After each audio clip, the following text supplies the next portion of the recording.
Casey has just seen the modern version of Skype for the first time, like the one that the rest of us have been seeing for like 6 months or something. It is hilariously bad, just truly hilariously bad.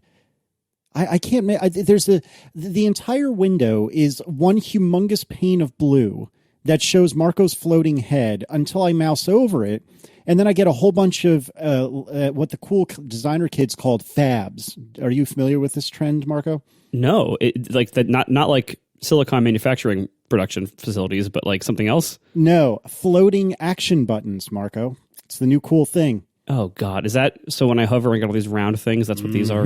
These have a name, not just badly implemented buttons? And guess where I heard it first starting? Google. Of course. Remember, kids, material design is where it's at.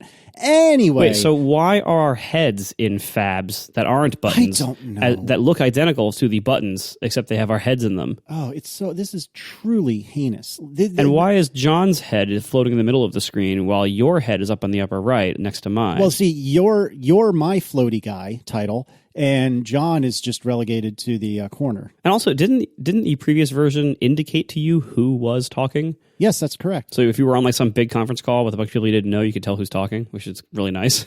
On the plus side, I can show you a red heart, which I'm doing right now. Oh, yes. There's a red heart on top of your fab. Yes, indeed. Can I put a middle finger on top of mine?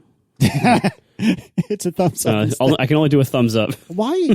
Jelly just sent me a text message, which makes a good point. Why aren't we trying like group FaceTime or something? It's, I don't know, inertia. This is proven. We know this works. It's the kind of thing that like, it's like, why don't you try, new toilets in your house? It's like, it just, this is serving a function for us that we need to just work. And we're not that interested in exploring a bunch of other things. Like, we just need this to work. Well, welcome to the same hell that the rest of us have been in for some time. I'm glad you were able to get to avoid it for this long. At least be thankful for that. Yeah. The only reason I upgraded, or I don't know if this is really an upgrade, side-graded, downgraded? Updated, at least. Updated is probably a better word. Thank you. The only reason I did is because the old Skype that actually made some amount of sense was pegging my CPU on my 5K iMac anytime it was open. And so I figured, okay, I might as well just bite this bullet. And wow, do I regret it. Must have been your third-party RAM. Oh, here we go again. Welcome to the 300th episode, everyone. We are recording our 300th episode, and we are going to skip follow-up, unbeknownst to John, for a few minutes, and mention that this is the 300th episode. How have you two been able to stick with me for this long, and more importantly, how have we not killed each other? Yeah, that's kind of impressive. By the way, I should just claim right up front, I have a cold and my voice is going. So I sound worse already, and I might sound worse as the 300th episode spectacular goes on. We will find out. Anyway, so that aside, I think part of the reason why this has worked so well for so long for us is, first of all, it's easy. We all three of us have no trouble talking tech. There has never been a week out of 300 weeks that we have not had enough to talk about, or that we have had trouble filling the time. So that's part of it. Part of it is that all of the practical stuff, the technical stuff, the scheduling stuff, all pretty much works out. The three of us are all within the same time zone. We all have really good, solid internet connections. We never seriously, no, like, you laugh, but like that when you're doing a podcast with somebody for a long time, that kind of stuff matters, right? Like, yeah. Like, we never have like severe technical problems. Even John's Mac Pro has not lost more than one recording. And so like, so all the technical stuff is good, but ultimately, we're friends and we talk well together, and I think we have good chemistry. Like, I don't think it's boasting for us to say this. And so I think, we like BSing with each other, and you like listening. That's all it really matters. Like, everything else is secondary. Yeah, I completely agree. And as the chief mush of the three of us, the chief emotional one of the three of us, self-anointed, I should add, I would just like to say that it is our tremendous pleasure, the three of us, to be able to do this at all, much less be compensated for it, much less be compensated reasonably well for it. So it is because of all the listeners who listen to us, who spread the word about the show, who buy our T-shirts and other merchandise, who who do iTunes reviews, which we haven't talked about in like 200 episodes, but that still, I guess, maybe counts. But anyway, it is because of all of you that we are able to do this and enjoy doing this. And there wouldn't be Ask ATP without you. There really wouldn't be ATP without you. So if you are listening to the words coming out of my mouth right now, then thank you, because it is because of all of you that we are able to do this. Well, there would be ATP without them. It would just be a once a year show of the three of us BSing in the WWDC keynote line with each other, which is arguably how this all started. That'd be a long episode. Yeah, that was a lot of reminiscing. I put the item in the list here for the episode 300. We normally don't do anything for occasions, and I planned on not doing anything for this occasion. But I figured this was a good time for me to reflect on what I always reflect on when we have anniversaries. But this time I actually looked up some information about it, and that is the fact that we have been surprisingly very, very consistent. So our first episode was released on February 7th, 2013. That was 5 years, 9 months, and approximately 8 days after you're probably listening to this. 2,107 days ago. And I looked up our release schedule, and we released that first episode, which, if you don't know the origin of the show, like, it's in the song, but kind of. But it was an accidental show. We were doing Neutral as Car podcast, and we talked about tech like after the episode of Neutral was over, and those sort of neutral after shows about tech became the first episodes of Accidental Tech Podcast. So the first episode was like 36 minutes or something ridiculous like that long, because it was just an after show for another podcast. So we released that, and then there was a 2-week gap. And then we released episode 2. And that 2-week gap was like, I don't know, we were just figuring out if this is a thing we're going to do, or like, I don't even remember. Do any of you remember why there was a 2-week gap?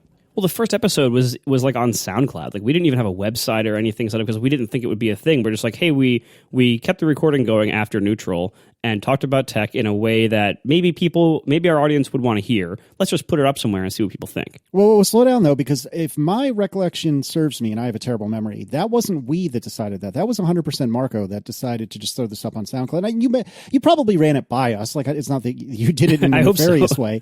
But either way, it was because of your insight that you put that up on SoundCloud. You're absolutely right about that. And I thought it was like 3 or 4 episodes before we really realized, oh, this is what we should have been doing this whole time. And this car stuff, while entertaining to the three of us, is really not our bread and butter. Yeah, like, I'm pretty sure it only took until the second episode before we had outdone Neutral's traffic. Like, it was real quick. Yeah. But anyway, the release schedule, according to our RSS feed, which may or may not reflect the actual schedule of the way things dribbled out, we had that 2-week gap. But after that 2-week gap between quote unquote episode 1, which again was like very abbreviated in episode 2.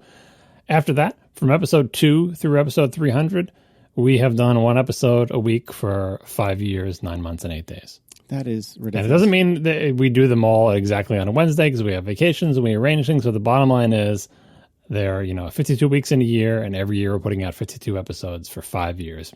The only exception being that little gap when the thing was getting started with the weird episodes at the beginning, which are totally weird. Like, the people who go back and listen from episode 1, A, I salute you, and B, boy, it must be really weird to hear this first episode. So that's one of the things I'm the most proud of. That, for lack of a better term, even though Marco said this is easy, our work ethic. Like, yes, it is easy, but we all have lives and other things going on. And try doing anything every single week for 5 years and having any other kind of obligations, let alone, families and kids, and in my case, another job to go to and all the other stuff. So that's it. That's all I wanted to mention, to give her, we're already up our own butts about this whole thing, to give ourselves a pat on the back about the fact that we've done a thing every single week for 5 years.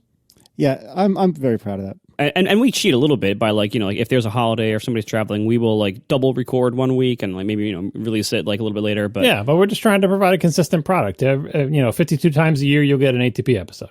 So while we're in the mushy butts segment, I also just wanted to point out that this, about a year ago or something like that, this surpassed my previous longest job, as this is now my longest job I've ever had. Aww. And this for about 5 3/4 years.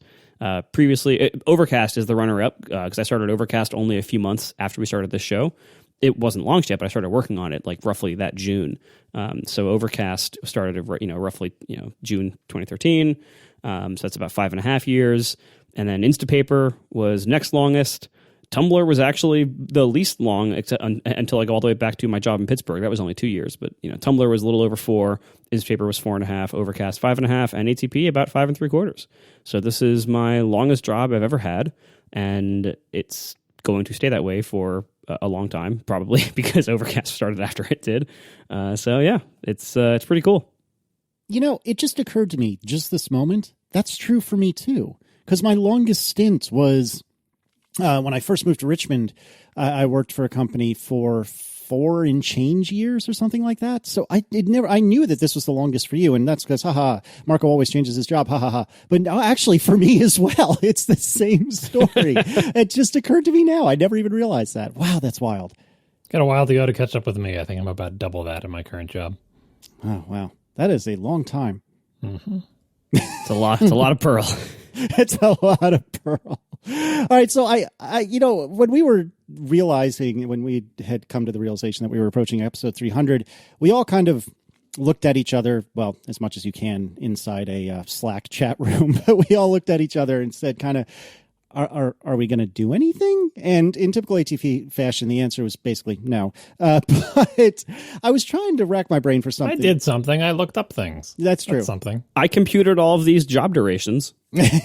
Well, and my contribution to not recognizing this 300th episode and not making it that spectacular is I wanted to ask you two, what is your favorite episode or perhaps moment that you can think of in the run? And this came from me thinking, not that I necessarily wanted to do a clip show, but it would be fun to have gotten like a handful of clips from years past and handed them to Marco to staple in. We are not doing that because we're not. But it actually crossed my mind, like, wouldn't it be funny to make like a clip show as a joke, really? And then I realized like that would actually be way more work for me. Exactly. Like when like a TV show makes a clip show, it's great because like they don't have to like have all the actors come in and shoot new scenes. It's way less work for them because they can just have a couple interns going through clips and pulling things together. Whereas like when you're the editor of the podcast, a clip show is actually way more work for you than it is to just record a new episode. Exactly right. So we're not going to do a clip show, but I ask, and I will start with Marco, what is your favorite episode or perhaps moment from the show that at least sitting here today, maybe you change your mind, but sitting here now, what was your favorite episode? Oh, easy. Windows of Syracuse County. Why do you say that? It was, I think it was, not only was it incredibly entertaining, but it revealed, it was like the best kind of thing. It's like, I don't even remember what the rest of the episode was about. I don't care. It's just the after show. Like it was revealing. Was that the after show? I thought that was a topic. No, I think it was the after show. Yes. So we have no idea what happened in the show. There's so many episodes to remember. I'm sure we'll get corrections. Yeah, that's right. But it was just like, as a listener of shows, like the kind we listen to and hopefully the kind we make, I care much more about the people than the topics. And it's my favorite moments of podcasts are when the people have a really funny moment with themselves, where like their chemistry just works really well together, and they like uncover something crazy about another host or one another, and they all laugh about it. Like that. That's not an uncommon pattern. Like that happens a lot on the kind of shows that we make. The kind of like unscripted shows about friends, with friends talking. And I think that was one of our moments. When we discovered the way John runs his windowing on his computer and quite the extent of which that happens. I think that was a moment for our show. It was my favorite as the host of the show. And I've heard a lot from listeners that it was their favorite as well. So that to me is probably my favorite moment. John? That's tricky. Like as a listener, I bet listeners to the show have different favorite episodes than we as hosts do. Trying to think of favorite episode / moments. One of my favorite moments, which probably does not rate for highly in listeners' minds, is our first live show when the audience sang the song. I thought that was pretty cool. Like, and a lot of people don't like our live shows, and they're definitely different than our regular shows. And if you're not at the live show, I can kind of see where you're coming from. It's like, well, can I just have a regular episode and there's all this weird audience noise and the shows are shorter and like blah, blah, blah. But and honestly, I don't know how it's like to be there, but I can tell you to be the person doing the live show and to have the audience sing your theme song, that's really cool. So for me personally, that was a really cool moment. And my honorable mention in top 4 fashion is, this is kind of in typical Marco fashion, is not actually an episode, but a category of episodes, and again, this is just strictly as a host. And, so like occasionally I'll have, just, I guess there's a typical day at work or whatever, work and family stuff, right? And at the end of my long day, I have an episode of ATP. And I know sometimes it can seem like, oh, you've had a full day and now you have to sit down and record. You have to keep working. There's more stuff that you have to do, right? And then you just right after that you're going to go to bed. It can feel like a very full day, but my favorite kinds of episodes are the ones where I had a crappy day or like just a tiring day, and then we do an ATP, and by the end of the ATP, like I feel better. Like, it's not usually not that impressive of an episode, but we just had a good time. We talked about fun things. Like, it cheers me up at the end of the day. Like, those are my favorite kinds of episodes for me as a host, is when just had just a grind of a normal day. And maybe I'm not even looking forward to doing it. I'm like, oh, I got to do a podcast forever. But by the end of the episode, I go to bed happy. Those are my favorite kinds of episodes. The episode where like the additional quote unquote work I have to do that day actually makes the whole rest of the day better. And I have a surprising amount of those. Sometimes it makes it hard to go to sleep at the end of it because I'm like happy and jazzed about whatever it is we talked about it again. I don't know if those are the episodes that end up being favorites of the people listening, but as the person who does the episodes, I really like that. All right, so to answer my own question, I have 2 honorable mentions because I also listen to Top 4. Honorable mention number 1 was the 2 minutes that just happened because now I'm all misty-eyed, and that's adorable, and I love you, John.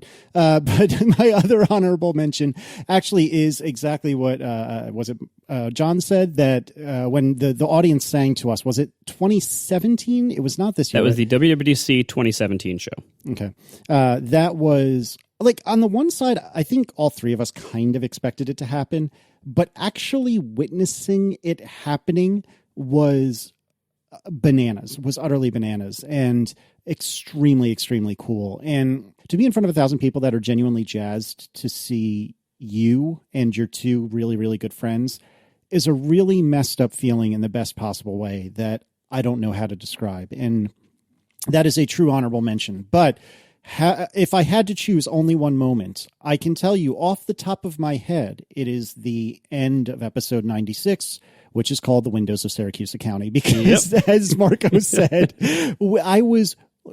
my recollection anyway, and this was a couple of years ago now, but my recollection is that I was literally crying. I was laughing so hard listening to John and ribbing John and just everything about it. And Marco and I going back and forth in various states of utter disbelief, utter hilarity, and like almost anger that John was defending himself with this.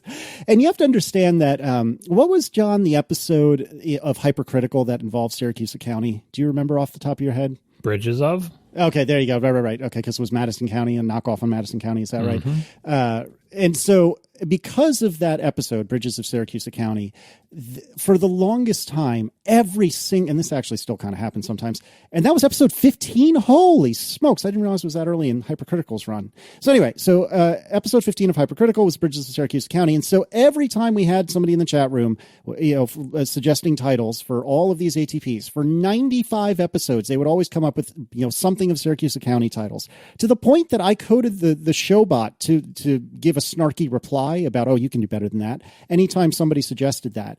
And at the end of episode 96, it was clear, at least to Marco and I, if I remember correctly, that we had no choice but to use a Syracuse County title. And our agreement, if I recall correctly, Marco, was that this is the one and only time that will ever happen, and it will never happen again for the rest of the run. And I stand by that decision because, oh my word, that episode is great. And if you haven't heard it, you need to go listen to it. Yeah, I firmly stand by that. Like, we made the right call that if we're going to ever do this once, this is the time to do it. And sure enough, almost 4 years later, that was still the right call. I would also say now that I knew that it's okay to like recommend topics instead of just episodes. My favorite type of diversion is the food diversion. Yes, I have concluded that as well. This is a recent trend. I don't know if we're all hungry because we're on diets now, or just it keeps coming up on this show. Well, it's great because all 3 of us feel very strongly about food and cooking and how we make things and what is good. At the same time, though, our taste in those things and our opinions of those things have fairly little overlap. And so it's a very, very good area for us to go into. And the audience seems to enjoy it quite a bit as well. So it isn't just us who like it. They're all on diets, too. I had a young person. I had a young person at work ask me today what Sicilian pizza was, if you want to know what kind of day I had. I pulled up a picture on the internet of my favorite pizza in the entire world, which happens to be Sicilian. I said, "It's this." So, okay, I'm gonna bite. Tell me why Sicilian is not just deep dish, man. Because it's not. It's nothing like deep dish. What are you talking about? Well, first of all, it's square. No, it's not. That's not the major difference. The major difference is it's not a giant, weird cornmeal bucket filled with sauce and cheese. Like it's. I don't know what you're talking about. It's not even. Have you had deep dish pizza and have you had Sicilian? They're not the same thing. No, they're not at all the same. I don't think I've had deep dish, at least not like proper Chicago deep dish. I have had Sicilian a lot though, and I like it. But it is a lot of bread. It's there's so much more dough in it that like you fill up on so much bread so fast. Finding good Sicilian is really difficult because you can screw it up very badly. But my favorite pizza in the world happens to be Sicilian, not because from two particular places on Long Island, but I don't think I've had Sicilian that I like almost any place else. That's odd to me that a true to form, proud New Yorker would enjoy a pizza that does not require it to be folded. You can't fold it. I know, that's my point. But to me, you would know a New Yorker because they immediately fold their pizza, whether or not they really need to. But this, to your point, you are not folding a Sicilian pizza. It is not happening. See, I actually don't fold my pizza, and maybe it's because I was You're born from in Ohio. I know, but even once I learned the way of the fold, I don't do it because when you fold it, the little crease in the back becomes a dripping spout of grease. Yeah, that's where the orange grease comes out. Right, and I don't like getting my hands greasy or anything like that. So like, there's a high risk of hand greasiness if you fold it. It's much lower if you don't. As Merlin would say, you're a fancy Duchess. Oh my word! All right. Well, anyway, we can stop navel gazing. We just did it again. Anyway, yeah. But no, thank you to the listeners one more time for indulging us, not only just over these last few minutes, but over somebody should add up exactly how much time all these 300 episodes have added up to be, because oh my word, we've talked to each other for a lot, and I am very proud of the work we've done. I'm very proud of our work ethic because, like John was saying, it takes some pretty significant scheduling hurdles and gymnastics in order to get this stuff done, especially over summertime, where it has come to my conclusion that the three of us are extremely talented at picking not overlapping times to go on vacation. Because especially I think this past summer, it was basically 3 straight weeks that one of us was going to be gone and in a position where recording would be very uncool. So it isn't that hard in the grand scheme of things, but it's hard. And I'm proud of us, and I'm proud of our listeners for sticking with us. And I appreciate all of our listeners for sticking with us. And thank you. We are sponsored this week by Change the Terms. Visit changetheterms.org to learn more. Following the deadly events of the Unite the Right rally in Charlottesville, Virginia on August 12, 2017, the tech industry finally started to take real steps to address the spread of hate speech online and the ways their platforms are used to organize, fund, and recruit for white supremacists and other hateful movements. But there's a group of organizations looking for the tech industry to do more to protect people of color, women, LGBTQ people, religious minorities, and other marginalized communities. For the past year, Change the Terms, which is made up of civil rights, anti-hate, and open internet organizations, has been working on a set of corporate policies to help tech companies stop hate and extremism online. The coalition has shared these policies with tech giants like Facebook, Google, and Twitter. The corporate policies that Change the Terms developed are intended to help internet companies reduce hateful activities that are taking place on their platforms.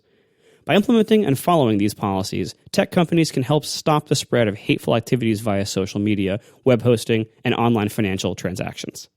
Change the Terms is asking internet users to call on tech giants like Facebook, Google, and Twitter to lead the industry in stopping online hate. To learn more and to help out, visit changetheterms.org. Once again, visit changetheterms.org to learn more. Thank you so much to Change the Terms for sponsoring our show. We should probably do some follow-up. And let's start with Apple making a MacBook Air with Retina display battery replacements easier, so that it no longer requires replacing the top case. How excellent is that? Do you want to tell us about this, John? You look at the iFixit teardown of the new MacBook Air. It's got some interesting things in there. Of course, iFixit's whole position is they want everything to be repairable, and Apple's position for the past several years is they don't care about that, so they would make these devices, obviously the phones and the other iOS devices, but even the Macs, sealed up with no room to spare for anything and lots of components glued inside it, or lots of components combined together into a single thing. We talked a lot about replacing the any part of the keyboard on one of the 2016 and 2017 and probably also 2018 MacBook Pros.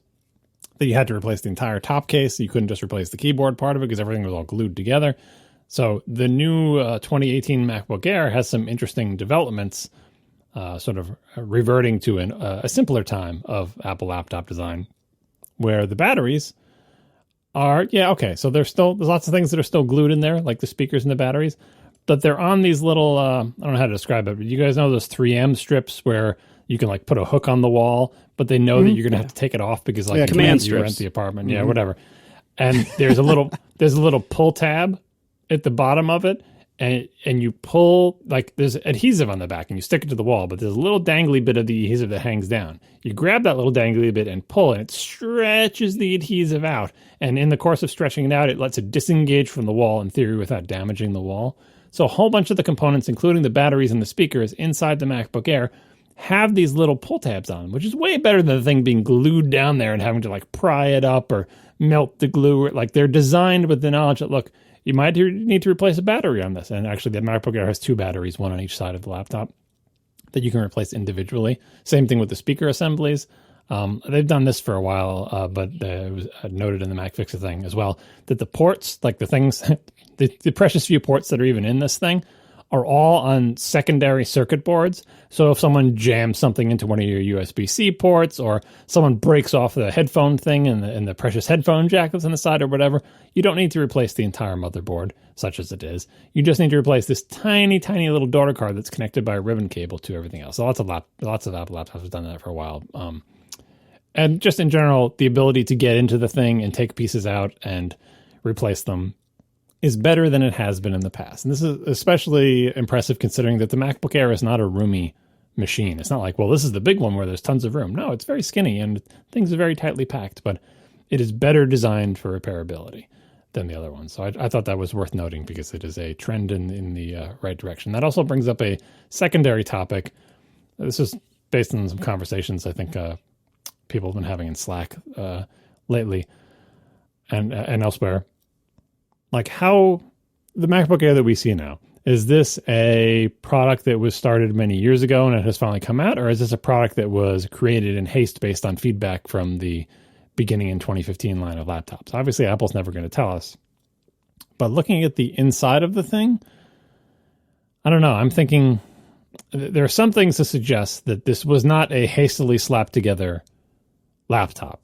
But there are also things to suggest that its design reflects feedback received from the 2015, 2016, and maybe even 2017 years of MacBook Pros. So I like the trend is in the right direction, and I'm not sure which would be more reassuring if this was hastily assembled based on poor sales of the MacBook Escape, or if this was a 3 or 4 year project that just happened to come out when it did. I like to believe that it was a longer running project and they merely incorporated feedback into it as it was being developed. But we'll find out in 50 years when people write their tell-all books, if they can still remember what the heck happened, because we can't even remember what happened 5 years ago on our show. I'm one of the people who thinks that they probably started this about 2 years ago. When it became clear that the reactions to the MacBook Pro line that launched 2 years ago were not as positive as they wanted them to be, because this does incorporate a lot of feedback from those. It is improved from those in a number of ways while still being one of those generation machines. I don't think back then Apple thought they had to replace the MacBook Air. I think they thought the new MacBook Pros would eventually come down in price and be able to get cheap models to replace it, and that kind of happened with this new one. Like it's kind of that, but kind of not. And so I think I'm very happy to see these design updates. Like, it's not major in the sense that, like, it doesn't have things I wanted. It doesn't have a new keyboard. It doesn't have more ports or the return of a card reader or anything like that. So, you know, this is not a machine that is ideal for me. But I gotta say, like, people do seem to be liking it a lot, and liking it a lot more than they have liked, say, the MacBook Escape, which is very similar. You know, like, as I talked about before with this machine, like, on paper, like, if you weren't buying the MacBook Escape for some reason, I don't see why that reason still applies. And all of a sudden people want to, or it doesn't apply, and all of a sudden people want to buy this who didn't want to buy that, but they do. And over the weekend, I was in a store a couple times, and I got to pick one up and play with it for a little bit longer. And, you know, I got to say, it does feel a lot better. Like, I've been carrying around the 13-inch MacBook Pro for a while now, which is very similar. It's only a quarter pound heavier, and it's a little bit thicker at the front. You know, it doesn't have the wedge shape. But the Air feels better. Like, the difference in how good it feels is bigger than you would expect. Like, when you're carrying it, when you're holding it, when you're using it, it really is a nicer feeling computer than my 13-inch MacBook Pro. And there's a few reasons, a few areas. A lot of it just comes down to the size, like how easy it is to pick up off the table. You know, John's favorite argument. It's super great picking it off the table. You know, opening and closing one-handed. It feels, the wedge feels really nice. If you remember, I had a very obscure complaint with the 13-inch MacBook Pro, which I think applies to all the 2016 and forward MacBook Pro models, where, like, the ridge under the left and right front side of the case, which I believe is an intake vent, there's a ridge on both sides, and like, when you pick up the laptop, your fingers go into that ridge and it's sharp, and it feels pretty unpleasant to actually hold the laptop, you know, by those edges. The MacBook Air doesn't have those ridges. It's a totally different, you know, design on the bottom. And so, like, I found it really nice and really pleasant to pick up and carry around and use the MacBook Air in ways that the 13-inch and 15-inch Touch Bar models don't feel that nice. So I can see why people like this thing, even though it's not completely rational or not completely based on specs, because the specs, I think, aren't a very good deal for the money. What a lot of reviewers are finally noting is that the screen is also a lot less bright. It's only 300 nits instead of 500 compared to the MacBook Pro. So, like, it's not a very bright screen. It is a nice screen, but it's not a bright screen. It's pretty slow. You know, it's roughly, you know, MacBook class. And reviewers are saying that you hear the fan spin up a lot when it's working hard, and because it's MacBook class, that's often. And so, like, there's reasons why it will remind you it's a low end machine, but it does seem really nice. And so I'm understanding now a little bit better why people who didn't like the Escape or 13-inch Pro like the Air, even though on paper it doesn't make sense. We have ours here now as well, and, you know, I've been using it, and if I don't think about the price, it's nice. You know, having Touch ID with no touch bar is really nice. It seems nice and quick. The wedge shape, you know, to your point about it feeling nice, I talked a lot about this over the past year or so, but, like, the wedge shape really is a perceptual thing that makes the thing feel different and better and familiar to people who like the MacBook Air. And I was replacing a 2011 MacBook Air with this 2018 one, so it all fits together well. I like the fact that it's smaller than the, like, you know, length and width wise than the 2011 that it's replacing, but that it has, you know, an equal screen, more or less, if you run it at non-native res, which is still a bit of a sore point. But yeah, it looks like a machine that's well put together. But I really wish it had more ports. I really wish it didn't have this keyboard. We already talked about this before, but in the grand scheme of things, it is a reasonable, what we hope is the last gasp of this particular laptop design, with some changes internally that I hope continue on into the future laptop designs. All that stuff about command strip pull tabs on all the stuff and being able to replace pieces individually, you know, and that's all good.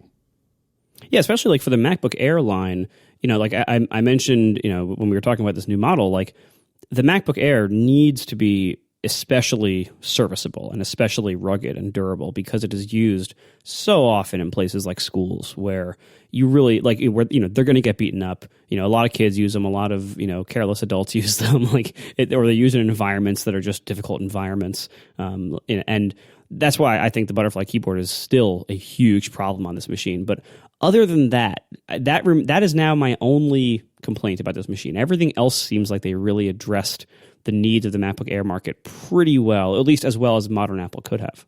Also, by the way, I find the gold color really fascinating on this thing. Like every time, between the website and the press hands-on area and seeing it in stores, in a couple different stores now, this color looks different every time I see it. It kind of floats between like gold and orange and a little bit salmony pink, and I have no idea what to call this color, but if I was at all into the goldish hues of things, I would love this color. Unfortunately, I'm not, but it's a really fascinating case color. So I have a really random question with regard to the MacBook Air. It is clear that since it has no touch bar, that is a concession, and I would guess it is almost certainly because of cost. But it does have Touch ID. So do you view this keyboard layout, do you view the presence really of Touch ID as a concession that the touch bar is imperfect, or do you think it is strictly and only a financial problem? Just cost. Yeah. I mean, I think what will answer that question for us is like when there is a next generation of MacBook Pros, do we get this option? Or is this all that we get? Like, is the touch bar totally gone from them, or does it become optional, replaced with this as one of the other options, right? And we don't know yet. And honestly, I wouldn't bet on that happening. It does seem like Apple is really in on the touch bar, even though many of us are not.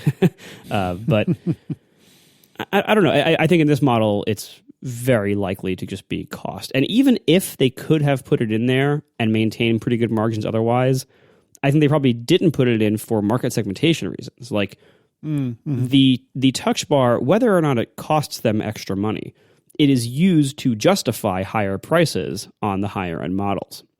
So if they put it on the lower end models, that removes a key difference from them, and that makes the pricing jump, less justifiable to customers. Yeah, that's a fair point. Also, some real-time follow-up on command strips. You will never guess, particularly Marco, what the URL for the command strips is, what host name it is. It is command.com. Oh, man. How does that make you feel from like 15, 20 years ago? I thought I was going to say command.strip. No. It's a Windows reference, not a Mac OS reference. Actually, it's a DOS reference. DOS, yeah, right. Yeah. So how about them apples? Unfortunately, autoexec.bat is not a valid TLD. What about config.sys? Anyway, tell me, one of you who put this in the show notes, about Mac Pro going ARM in 2020. This is actually related to our moments ago musing about the timelines associated with the MacBook Air, right? So this quandary that I brought up a couple shows ago about the new Mac Pro coming and Apple ever more strongly signaling that they're going to put ARM chips in Macs because the ARM chips are awesome and they would work really well in Macs as the primary CPU, that is. And the Mac Pro, okay, well, the Mac Pro is coming. They said it's coming. It's a 2019 product. Will this be the last great Intel-based Mac, or will it be the first, hopefully great ARM-based Mac?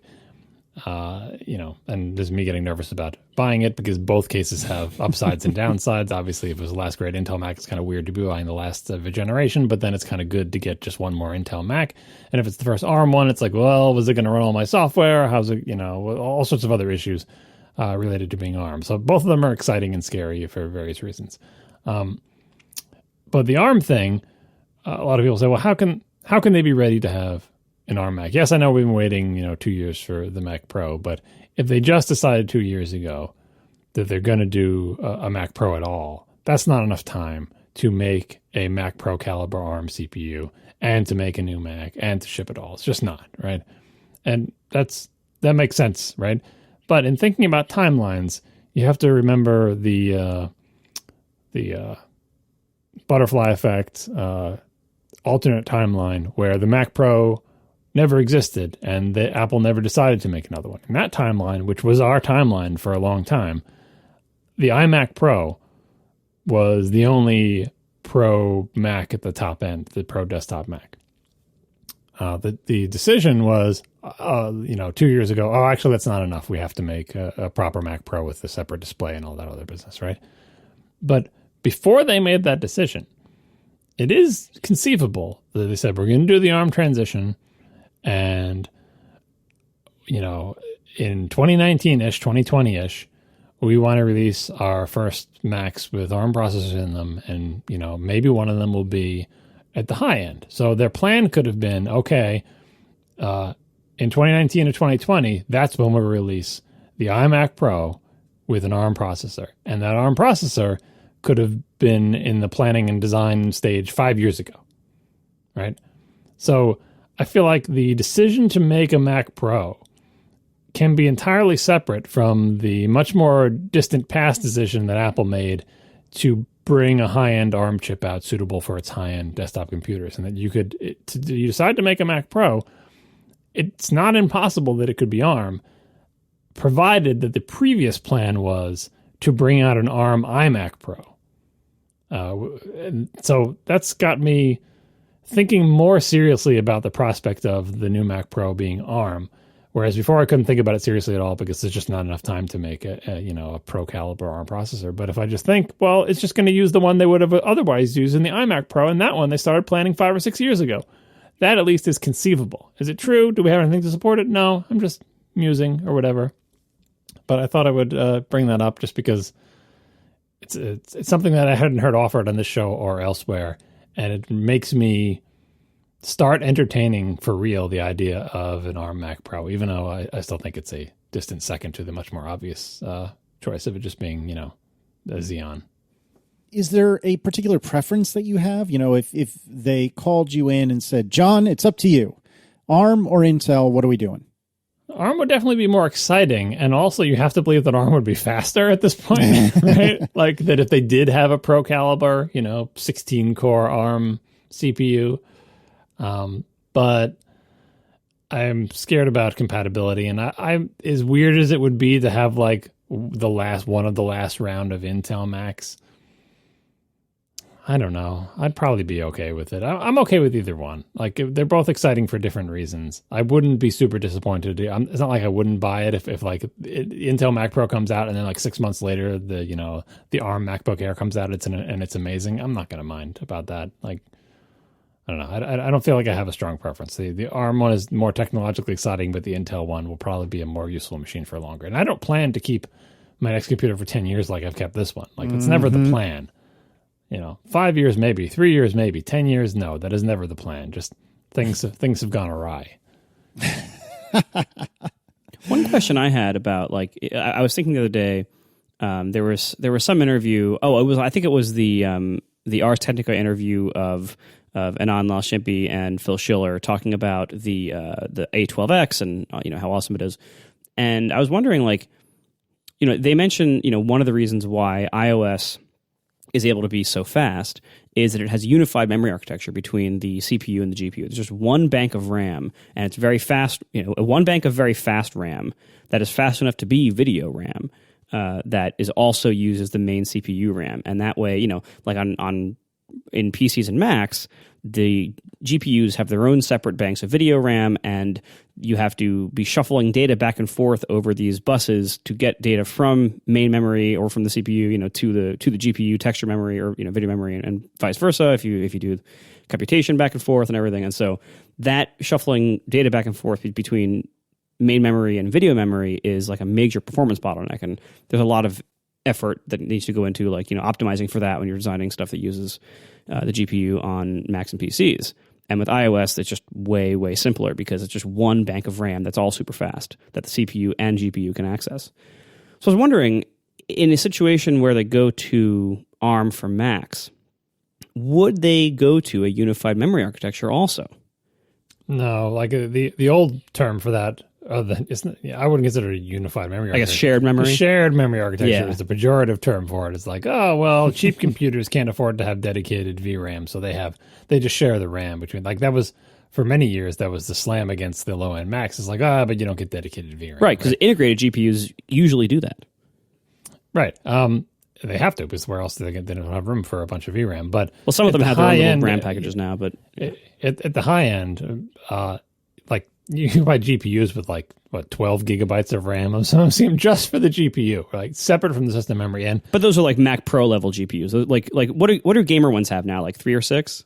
Yeah. Well, a lot of it. But the other thing about the RAM that's dedicated, next to the GPU is that it is designed differently than just generic memory. Like the bus widths are insane, right? So it can be accessed in parallel by a huge number of things in the GPU. Now, it's still true that getting information to and from the CPU and main memory and stuff is more of a pain. But once you're there, the GPU and its dedicated VRAM have a relationship that cannot be matched by the relationship that most CPUs have to their local RAM, because the VRAM on GPUs and the whole bus architecture around it is specifically designed for GPUs only, and it doesn't have to keep up with all the demands that regular memory has to keep. It just has to be super wide and super high bandwidth, and I think the simplification for the iOS devices is it's much easier to optimize for energy efficiency and for just in general dealing with bugs and optimizations when you have a single, simple, known architecture, and you don't have to deal with, well, sometimes it's over here and sometimes it's over there and sometimes we have to shift between. But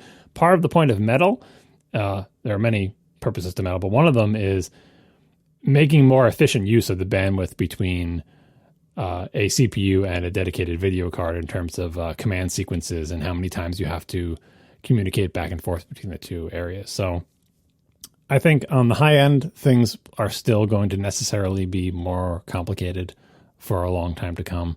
On the lower end, obviously, I think, Apple has shown that you can do a quote unquote integrated GPU better than Intel has done it, or better than Intel seems to want to do it, because occasionally Apple has pushed Intel to put beefier integrated graphics, the whole Iris graphics architecture around its CPUs, because Apple wanted better integrated GPUs that can do more of the stuff that at the time macOS needed to do with GPUs.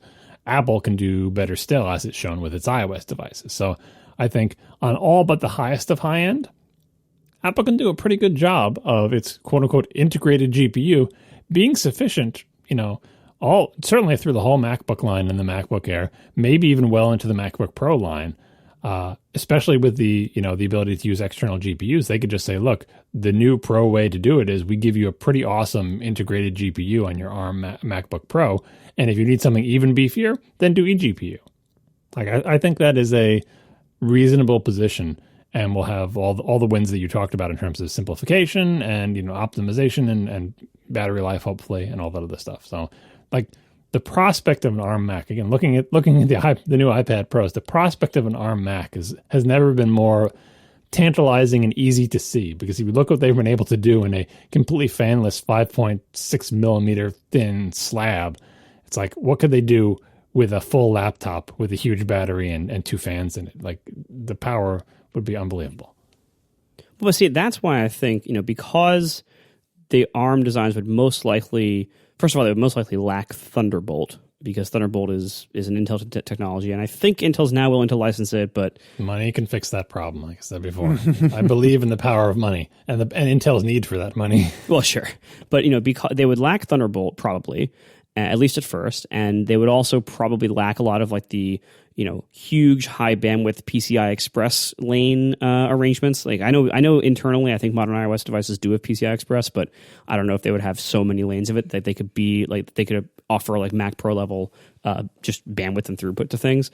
That's why I think it is much more likely that the first ARM Mac start at the low end. Especially the 12-inch MacBook. It seems like an obvious. Yeah, I mean they could have been making them for years already. You just look at the chips that are in the iOS device. You could take those and just slap them into a MacBook, and it would be unbelievable. So that's what everyone's the obvious thing people expect. But I think the iPad Pro, the most recent one, showed me that they've got enough grunt now that they're already with the things that they've released now today are within striking distance if you just double the number of cores and increase the clock speed and put a fan and a big cooler on it. They're already within striking distance. So I'm just suggesting things that make me put it into the realm of possibility, not that make me think that they're going to do it instead of a laptop, because a laptop is a much more obvious win. What's also interesting to think about, to me anyway, is that I feel like we're starting to have these multi-headed laptops, because the T2 chips, they're all ARM, like old whatever chips, aren't they? They're all old CPUs from like older Apple devices, or very close to them, aren't they? Well, not quite, but they're.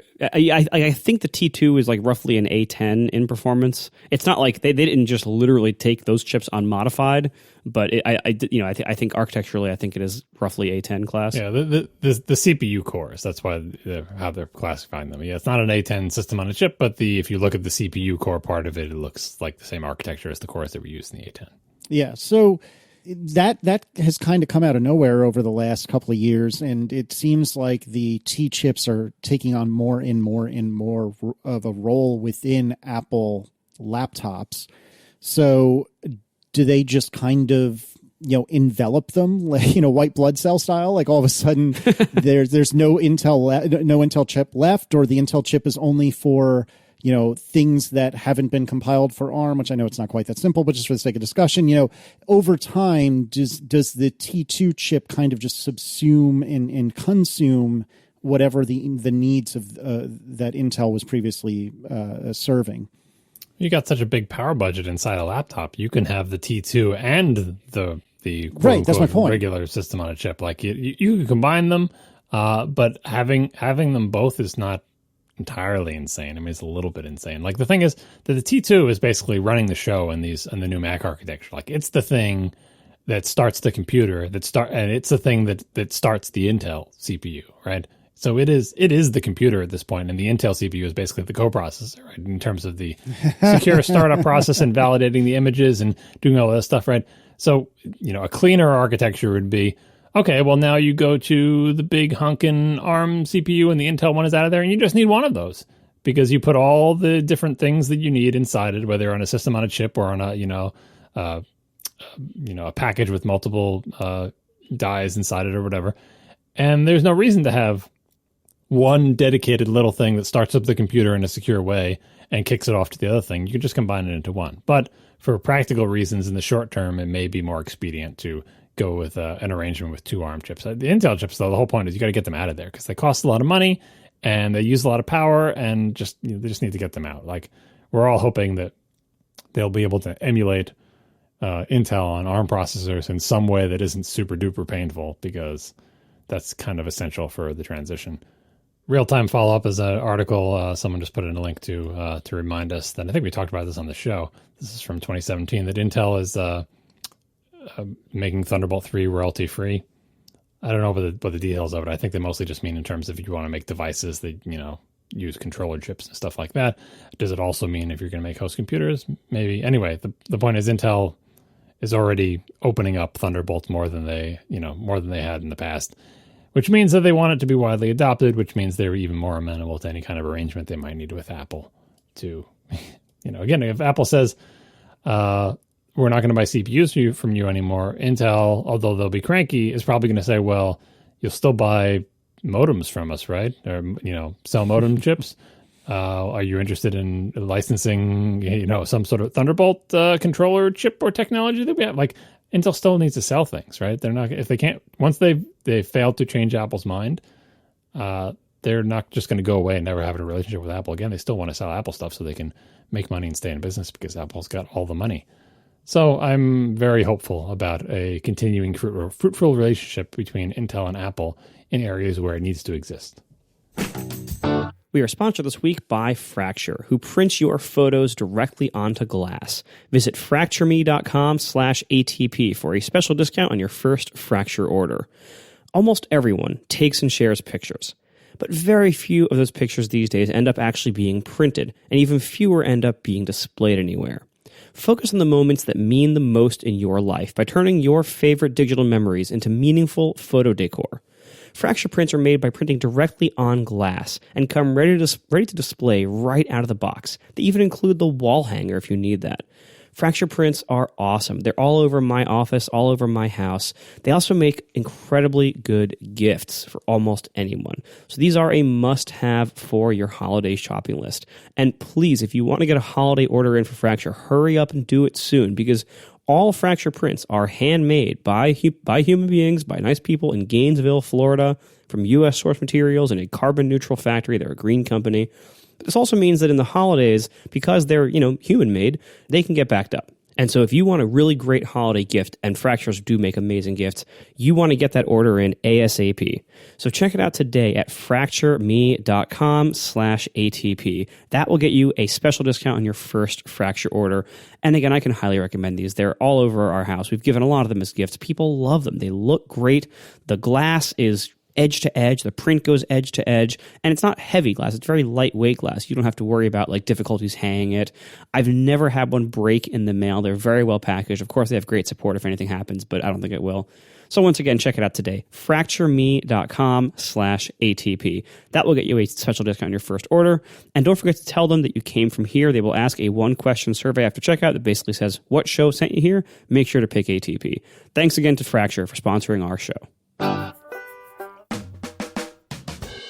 All right, so last week, Marco, you had a pre-release iPad Pro or a review unit iPad Pro. Since then, John, did you buy any other new Apple hardware other than that MacBook Air? Nope, just MacBook Air. I haven't even seen the new iPads. I need to get to a store and look at them. Man, it's like you don't do homework for the show. Why don't you care about the show like Marco and I do? I'm busy. I got things to do.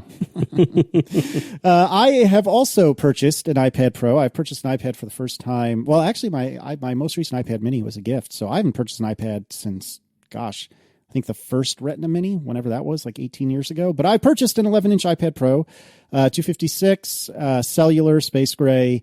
I did get the Smart Keyboard Folio, and I am glad that I wasn't paying close attention to how much it was, because holy Moses, what was it, $180 or something like that? Yeah, something like that, yeah.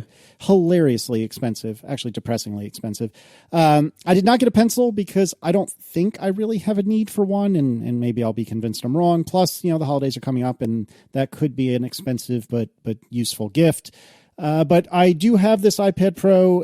Did I say it was cellular? It is cellular, because even though I was planning not to go cellular this time, eventually Marco, amongst others, Marco and Jason Snell especially convinced me that that was a poor choice.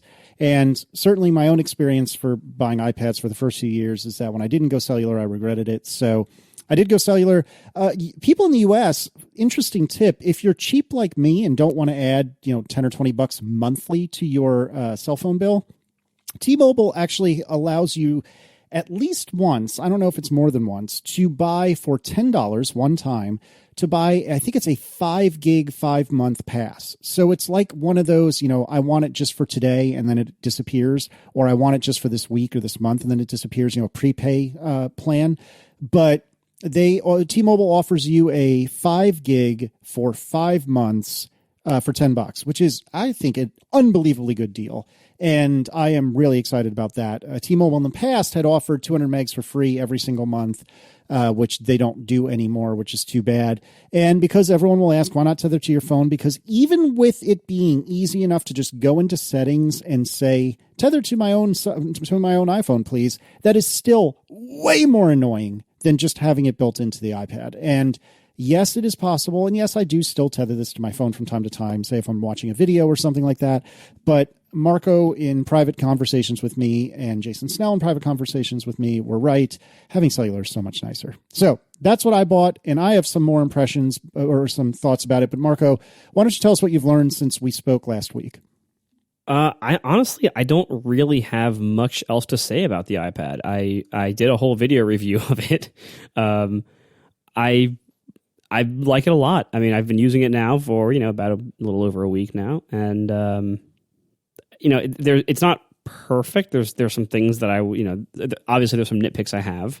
The new Smart Keyboard Folio is better in some ways, but worse in others. So I think it's overall kind of a sidestep.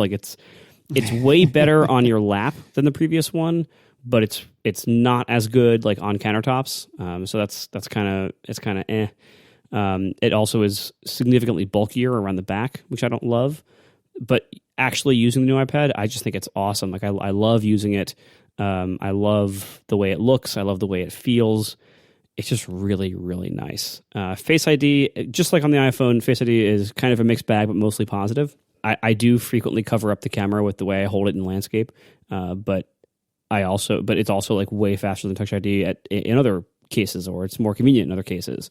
It's especially more convenient when you are using the iPad and have to authenticate for things like passwords. It's really, really nice for that because you don't even have to move your hands. Like, it just sees you and it's like, oh, hey, it's still you. Okay, cool. Lets you in. That's really nice. It is still a massive fingerprint magnet.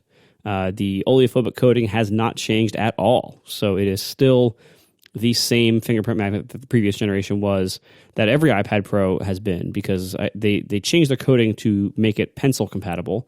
And ever since they did that, it has been a massive fingerprint magnet. So that's incredibly unfortunate. But, I'm assuming that Apple they're not like unaware of this issue, that maybe they just haven't found a better oleophobic coating yet that can work with the pencil. Otherwise, I'm a big fan. I like it a lot. I love the new size, the new 11-inch size. It's similar to the 10.5, but nicer. I love the new straight edges, the flat edges around it. I love the curved screen. It looks really sleek and modern, and I really, really hope that the new iPhones next year follow this industrial design. Yeah, so like I'd said, my most recent iPad that we had in the house was a 4th gen iPad mini. So this was the most recent iPad mini. I think it was from 2015, if I'm not mistaken. So that was halfway through this show's run, roughly, which is kind of bananas. And I still use the iPad mini from time to time, but had mostly abandoned it at this point.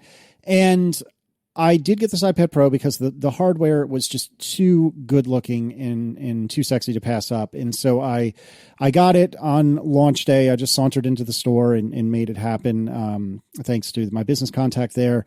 And anyways, I am really enjoying this thing so far. I did not have any iPad Pro in the past, and so I didn't have a lot of experience with the smart keyboard folio, whatever thing from prior years. But I remember always seeing it and seeing how it was kind of stepped, and, there was a thick part and a thin part, and that always just made me think that it felt gross. And this one is even the whole way around. It is pretty sturdy in the lap, which my understanding of past years is that was not the case. Correct. On the 11-inch, I don't care for the two angles very much. They're basically two different positions you can put it in. One that's kind of vertical and one that's at a very slight angle. And the vertical one, the only time I've really used that is if I'm in bed and watching something. So I'm laying down in bed and the iPad is just like on my chest. And that's about it. The other one is for basically any other use. And I wish there was a third one or something with a little bit steeper angle, because if you're sitting up close to it and, your head is considerably above the screen, I don't feel like the angle of the other position is really steep enough, which is a little frustrating. But overall, I love this thing. I am really surprised by how much I've enjoyed using it. And I took it with me on a small trip that we went on over this past weekend to watch some dear friends of ours get married. And I brought my MacBook Adorable. I brought my 12-inch MacBook. But I attempted to use that 12-inch MacBook as little as possible. And I took some notes on what I couldn't avoid using the MacBook for. And truth be told, it really wasn't that much. I even figured out on the plane to California, I figured out how to post to my blog from just the iPad. And so, or actually maybe that was the night before. I might be lying to you. So, but the point is, I figured out how to post to my blog on my iPad. And that turned out to be the app Working Copy, which is a really powerful Git client for iPad. I find the interface a little bit clunky in a few ways, but it is extremely powerful. And it even includes a built-in and pretty good Markdown editor. And if you recall, or if you were not aware, I wrote my own blogging engine in Node years ago. And the input to that blogging engine is basically just a folder full of Markdown files. And so I was able to compose a Markdown file in Working Copy. I was able to push that to GitHub. And then I was able to create, I used Heroku as my particular host of choice. And I was able to create a hook in Heroku to say, hey, when I push to this particular branch to this particular repo in GitHub, go ahead and redeploy my website. And so twice for two different blog posts I wrote on my website, I did that from the plane, all completely on the iPad, which is something that I hadn't really been able to do before, and I thought was extremely cool. The only things that really fell down are, we talked about this actually somewhat recently, the particular app I use to manage to kind of balance our checkbook, if you will, and manage our money is called Moneywell. I like it a lot, except it is not updated terribly frequently, and they don't really have a sharing story that's been consistently working for sharing between devices. And so I don't really have an equivalent on the iPad. And the best I could do is using Screens by some friends of ours, which is a VNC client. I could, remote into my iMac and do that, but that's fairly clunky, not because Screens is bad. Screens is fantastic. It's just that's always going to be clunkier than, doing something on an app on your device. Additionally, there was an instance where I wanted to grab a movie from actually a friend's Plex, and I didn't have the sync permissions on that person's Plex server. But if you know what you're doing and have YouTube DL, which is one of my favorite command line tools in the entire world, you can actually download pretty much anything on a friend's Plex server via YouTube DL. And though somebody in just the last week or two, or I guess just the last few days, has released ISH via test flight, which is a iOS Linux shell in userland, which is really interesting. Really? Yes. And I tried installing YouTube DL, which did work, but the second I tried to run it, It was like, no. So I am very interested in that. Yeah, it is very interesting. It reminds me a lot in spirit, and I'm sure this is technically inaccurate, but it reminds me of a lot in spirit of Cygwin, Cygwin, which was basically a Bash, an interpreter between Bash and the Win32 subsystem. So you could basically run, a almost true to form Bash shell on Windows. And ISH seems very, very similar. We'll put links in the show notes. So for certain things you can do, if you're doing more basic stuff that the authors have intended or tried, it works okay. So like VI works, but my preferred editor, which happens to be Emacs, please don't at me. That doesn't really? work. What? It's what I got used to before I knew what I was doing, and I've got a lot of momentum there, and I don't care passionately about it. Whatever, it's just what I'm used to. So anyway, that might be worse than Velveeta. Well, I'm okay with that. So anyway, I'm trying not to get derailed. I couldn't do YouTube DL from my iPad, and I had to do that on my MacBook. And the reason I wanted to do that, not just stream it from Plex, which I absolutely can do on my iPad, is because I wanted to prepare to be able to watch it on the plane. And so this way I would just have the file on my MacBook and be able to just watch it on the plane, disconnected. And then finally, I do have a USB-C SD card reader that does work pretty darn well. However, it does not show the particular flavor of RAW files that my camera generates. And this is important, not because I necessarily want to do any editing of RAW files on my iPad. And frankly, I don't really do any editing of RAW files anyway. But I do shoot in RAW and JPEG. And basically my workflow is, if there's anything I think I might want to blow up or maybe touch up one day in the future, I'll keep the RAW. But generally speaking, I just delete all of them. And what I'd like to be able to do on the iPad is just, tap through and say, that one's garbage, that one's garbage, that one's garbage, that one's garbage. Okay, delete all those off the SD card and move along with your life. And that doesn't seem to be possible because of the particular flavor of RAW files that my Olympus camera generates. From what I understand, that is not true of every camera's RAW files. I just got unlucky. So all told, I spent the entire weekend remotely, doing things that you could even call work, all on my iPad. And as I got more and more used to the multitasking features in iOS, well, I guess it was like 9 or 10 or whatever that these came out, but I hadn't really used them much.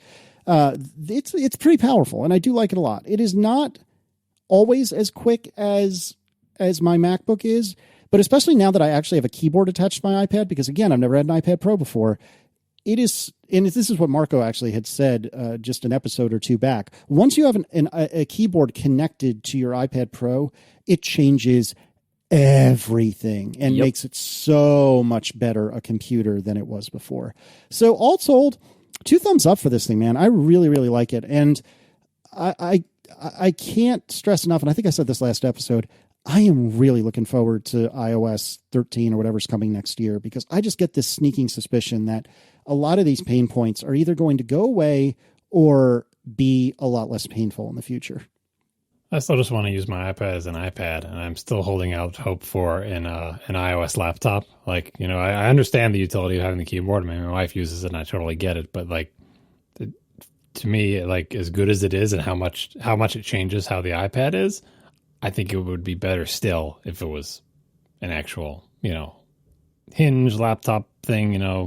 Like Jason Snell's beloved Bridge keyboard, but made by Apple and not two separate weird things. Like.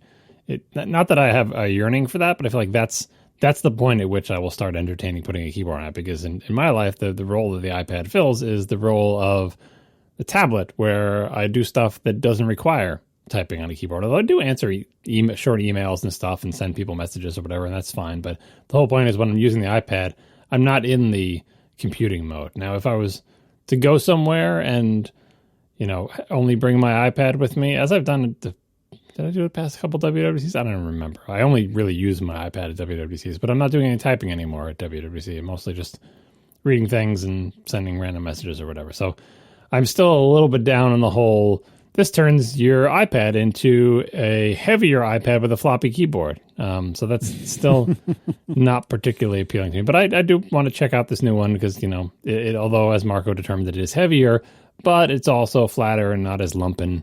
And maybe I'll change my tune. But and I would still love to have one of these.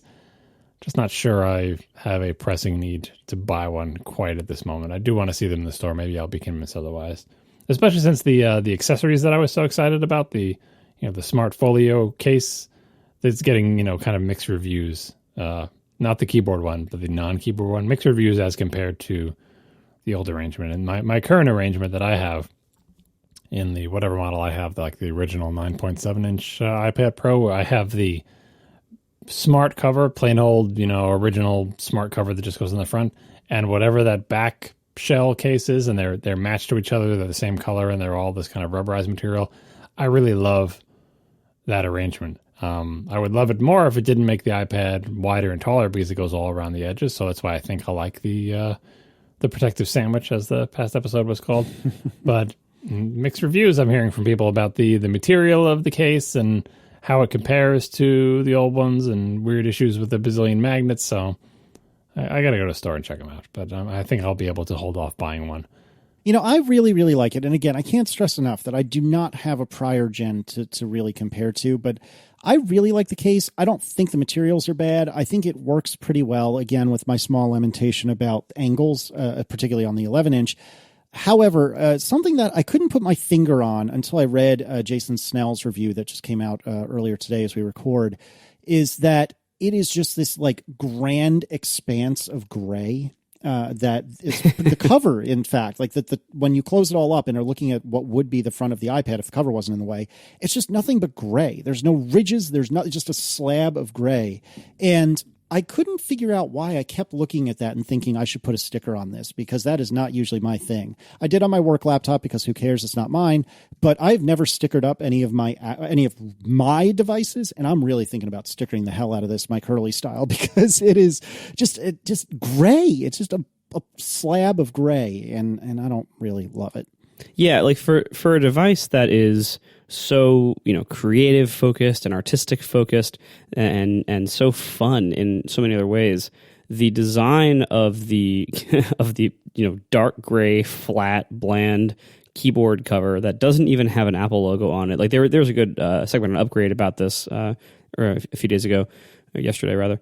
It's like, and also like the new cover design also like picks up any crumbs off your counter, because like it's just this like flat rubber like I have right here.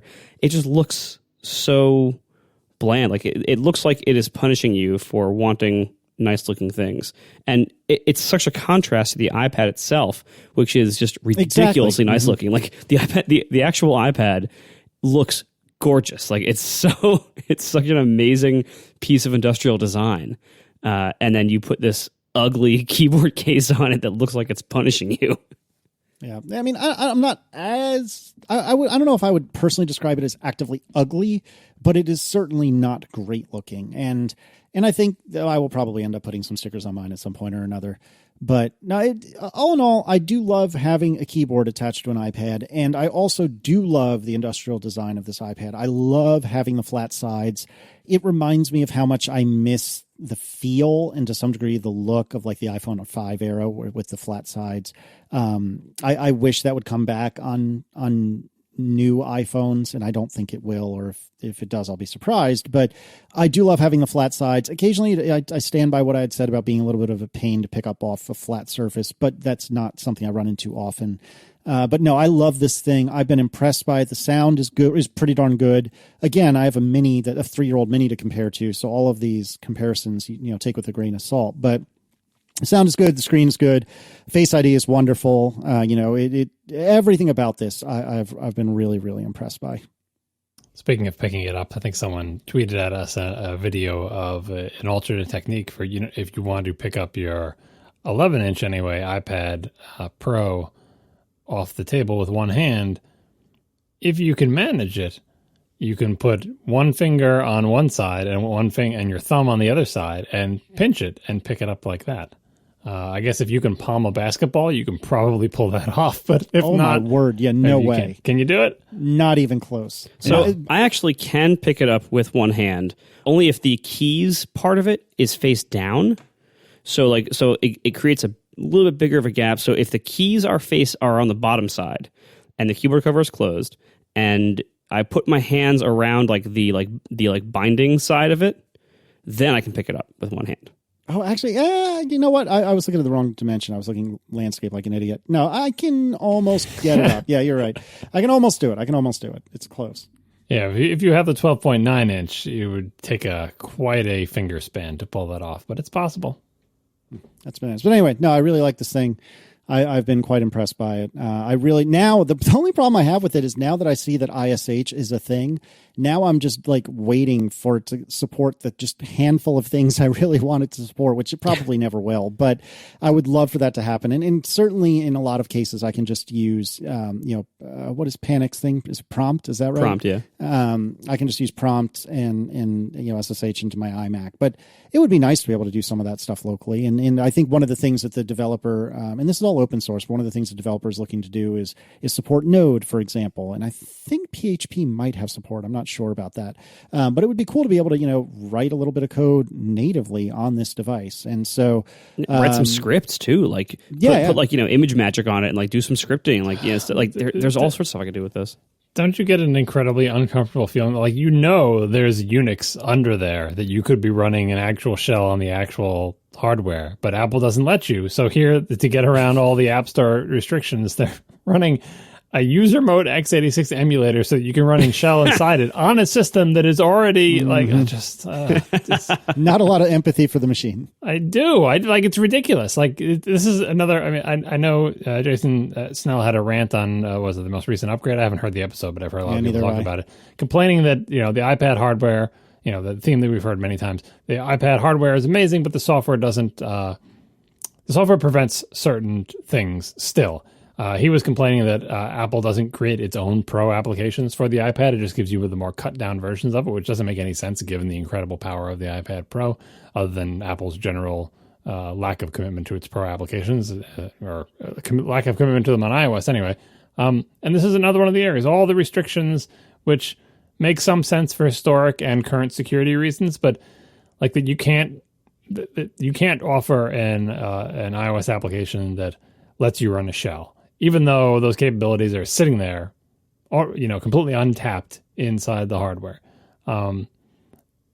Again, makes sense from a security perspective, but it is entirely within the reason for Apple to provide ability to have sort of a CH-rooted, secure, sandboxed environment where you run a native shell that nevertheless is restricted from doing any damage to the system because it is confined to its little penned-in world or whatever, where you don't have to run an x86 emulator on your ARM CPU just so you can get a shell prompt. Like you mentioned Cygwin. I don't think Cygwin was that bad, but it reminds me of, going back even farther, Mac Mint, which was a system that I believe it was like a port of an Atari Unix-y flavored thing to the 68K classic Mac. And the whole reason I ran it on my Mac was because guess what? It lets you have a TCSH prompt on your Mac. that you could, go and wander around your Mac's directories from an actual shell running this weird mutant Atari Unix on top of your Mac. But classic Mac OS wasn't Unix, didn't have a shell prompt. Like that's the, same thing with Windows. Like it wasn't on top of something that was already there. It was adding something that didn't exist at all. And the ISH thing, I applaud the developer for making it happen, but it depresses me that this is the extent we have to go to get this functionality when it's just sitting right there, just completely untapped.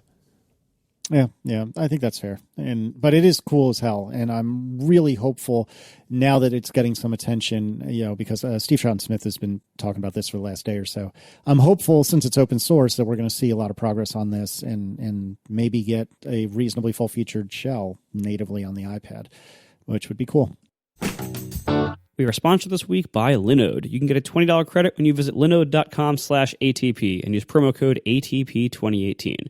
Linode lets you instantly deploy and manage an SSD server in the Linode cloud. You can get a server running in seconds with your choice of Linux distro, resources, node location, and so much more. Linode has 10 data centers around the world for you to put your nodes in. Plans start at just $5 a month. That gets you 1 gig of RAM. And of course, they have all sorts of plans above and beyond that, depending on what your needs are, including high memory plans starting at 16 gigs of RAM. You can get a server running in under a minute. And all of these wonderful plans, and great values too, have hourly billing by default, and then there's a monthly cap. So you never have to worry about whether you're picking the right billing mode or whether you're spending too much. You always know what your budget is here. And let me tell you, I've used Linode myself for something like 8 years. And they're just great. I love them. I have all my stuff hosted there now because they've just blown away every other web host for me. Not only is it a great value, like I can't find a better value on a sustained basis in the hosting industry. So not only is it the best value I've seen, but it's also just really nice to use. They have a really nice control panel. Their support is top notch on the very few times I've actually needed to contact them for anything. And it's just a real pleasure to use. And I've used a lot of web hosts before. And let me tell you, Linode really is a wonderful pleasure to use. It's also just good hardware. Good software. They have native enterprise-grade SSD storage, 40 gigabit network, Xeon E5 processors. So, this is really top-notch stuff at a really great price. So check it out today. Also, if you happen to be looking for a job in the hosting field, Linode is hiring. If that interests you, go to linode.com/careers. Otherwise, you can get a $20 credit when you visit linode.com/ATP and use promo code ATP2018. On that $5 a month plan, that could be 4 months free. So that's pretty cool. $20 credit when you visit linode.com/ATP using promo code ATP2018. Thank you to Linode for sponsoring our show. John, tell me about your MacBook Air. What else have you learned about it? Yeah, I guess we kind of already covered that. I mean, I haven't learned that much exciting about it. It hasn't yet been dropped. Kids are using it. They don't seem to have any complaints. Touch ID is great. Kids are already forgetting their passwords. Oh, wonderful. Also because apparently in a recent user version of, I don't know when they started doing this, but Apple doesn't want you to have the same password for your Apple ID and for your Mac account. And for a while, like that was the default, I think, maybe, like that you'd set up your Apple ID. I don't know. Both kids ended up in a situation where their password to get onto the Mac was the same as their Apple ID password, which I understand why Apple doesn't want it. It's not a good idea. You shouldn't reuse passwords. But anyway, now Apple forces you not to do that. So now they have slightly different passwords for the Mac and for their Apple ID, but because there's Touch ID, they never have to enter the Mac one. Like they just swap back and forth. They come up to the computer. They don't even need to click on their face or whatever. They just put their finger on this fingerprint thing, and their fingerprint is only associated with a single account, and it just logs them into that account, and it's great. And yeah, so it's as great as it is, though. It still kind of burns me that we don't have Touch ID on a Mac yet.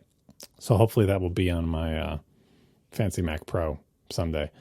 But other than that, no, nothing much to report. Everything going fine. Oh, well, I guess one additional thing is MagSafe. Stupid MagSafe. Not that anyone's tripped over the cord, but now we have a place for the laptop. It goes right where the old MacBook Air went. Two things that are pretty big quality of life downgrades from before, and neither has to do with tripping over the cord. One, I was using the MagSafe adapter that was designed for the original MacBook Air that couldn't accept MagSafe that came in from the side. It's the kind that looks kind of like a toothbrush. It comes in from the back. Yes. Right?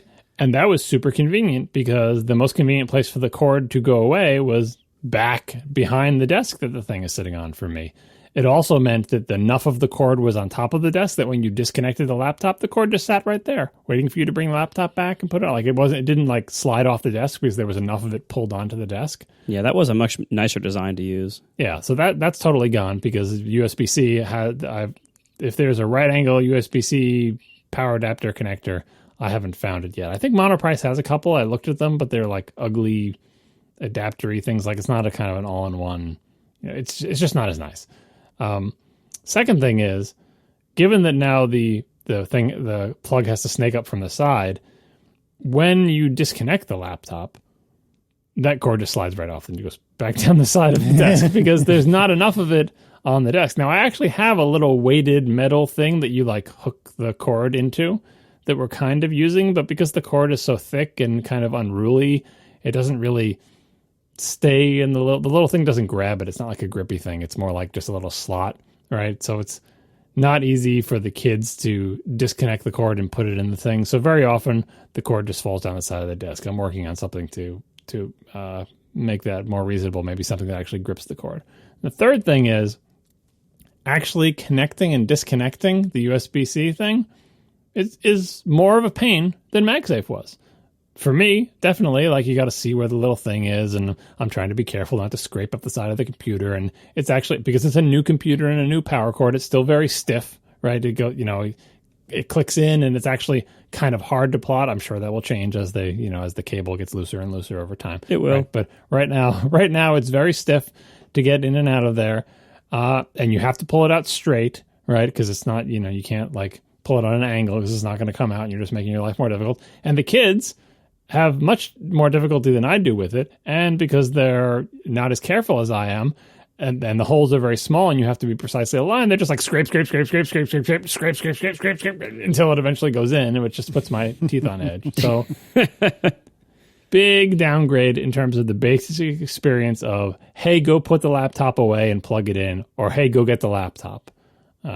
I'll figure out the cord issues, but the plugging and unplugging I feel like is not going to get any better. In fact, it's probably going to get worse in that the thing will get looser and looser, so it'll come out more easily than it does right now. Like I kind of like the fact that it stays in very well right now because everything's new, because I don't have to worry about someone moving the laptop around and it becoming disconnected. But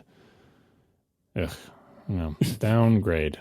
To that end, something I meant to bring up earlier and I completely forgot.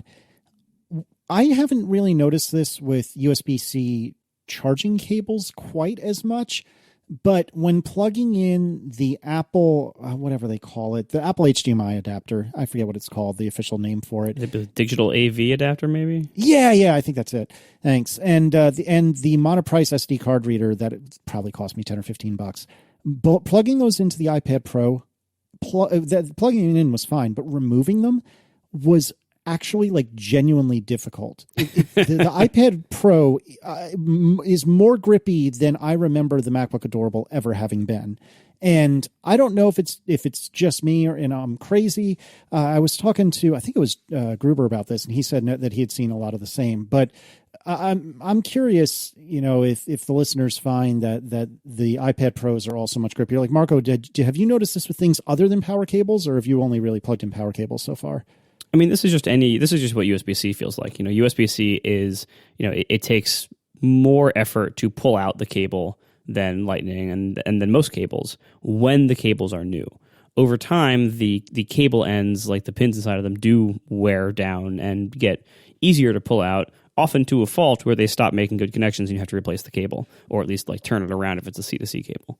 But that is a thing that happens, and they do start out really tight. I mean, I haven't ever noticed my Switch, my GoPro, or my MacBook Adorable, all of which are USB-C. I've never noticed them grip onto something nearly as much as the iPad Pro has. And it was striking how much of a difference it was with the same like dongles, because I use that same, digital AV adapter with my MacBook, and the MacBook's, barely holding onto it. And again, it's a year older, so your point is fair, Marco, but I can't verbalize how strong a hold this thing had on my dongle. This is going nowhere good. That's another thing about things being hard to pull out. It just encourages kids to pull by the cord even more. Yeah. Right? Because it is hard to pull out and because they're kids and have no patience. Like any chance I had of them, trying to get them to pull any cord out by the stiff part of the connector, which is the correct way you should do it, people who are destroying your cords, they're like, forget it. They've just totally abandoned any pretense of ever trying to do that. And with MagSafe, you could basically yank by the cord because you just learn to kind of yank on an angle and it disconnects, right? Like it's, they have not destroyed any MagSafe connector that we've had in the house, which is quite a feat because they've destroyed many, many lightning cables, right? But I'm not sure how the USB-C cord is going to hold up. We'll see. All right, thanks to our sponsors this week, Fracture, Linode, and Change the Terms. And we'll talk to you next week. Now the show is over. They didn't even mean to begin, 'cause it was accidental. Oh, it was accidental. John didn't do any research. Marco and Casey wouldn't let him, 'cause it was accidental. Oh, it was accidental. And you can find the show notes at atp.fm.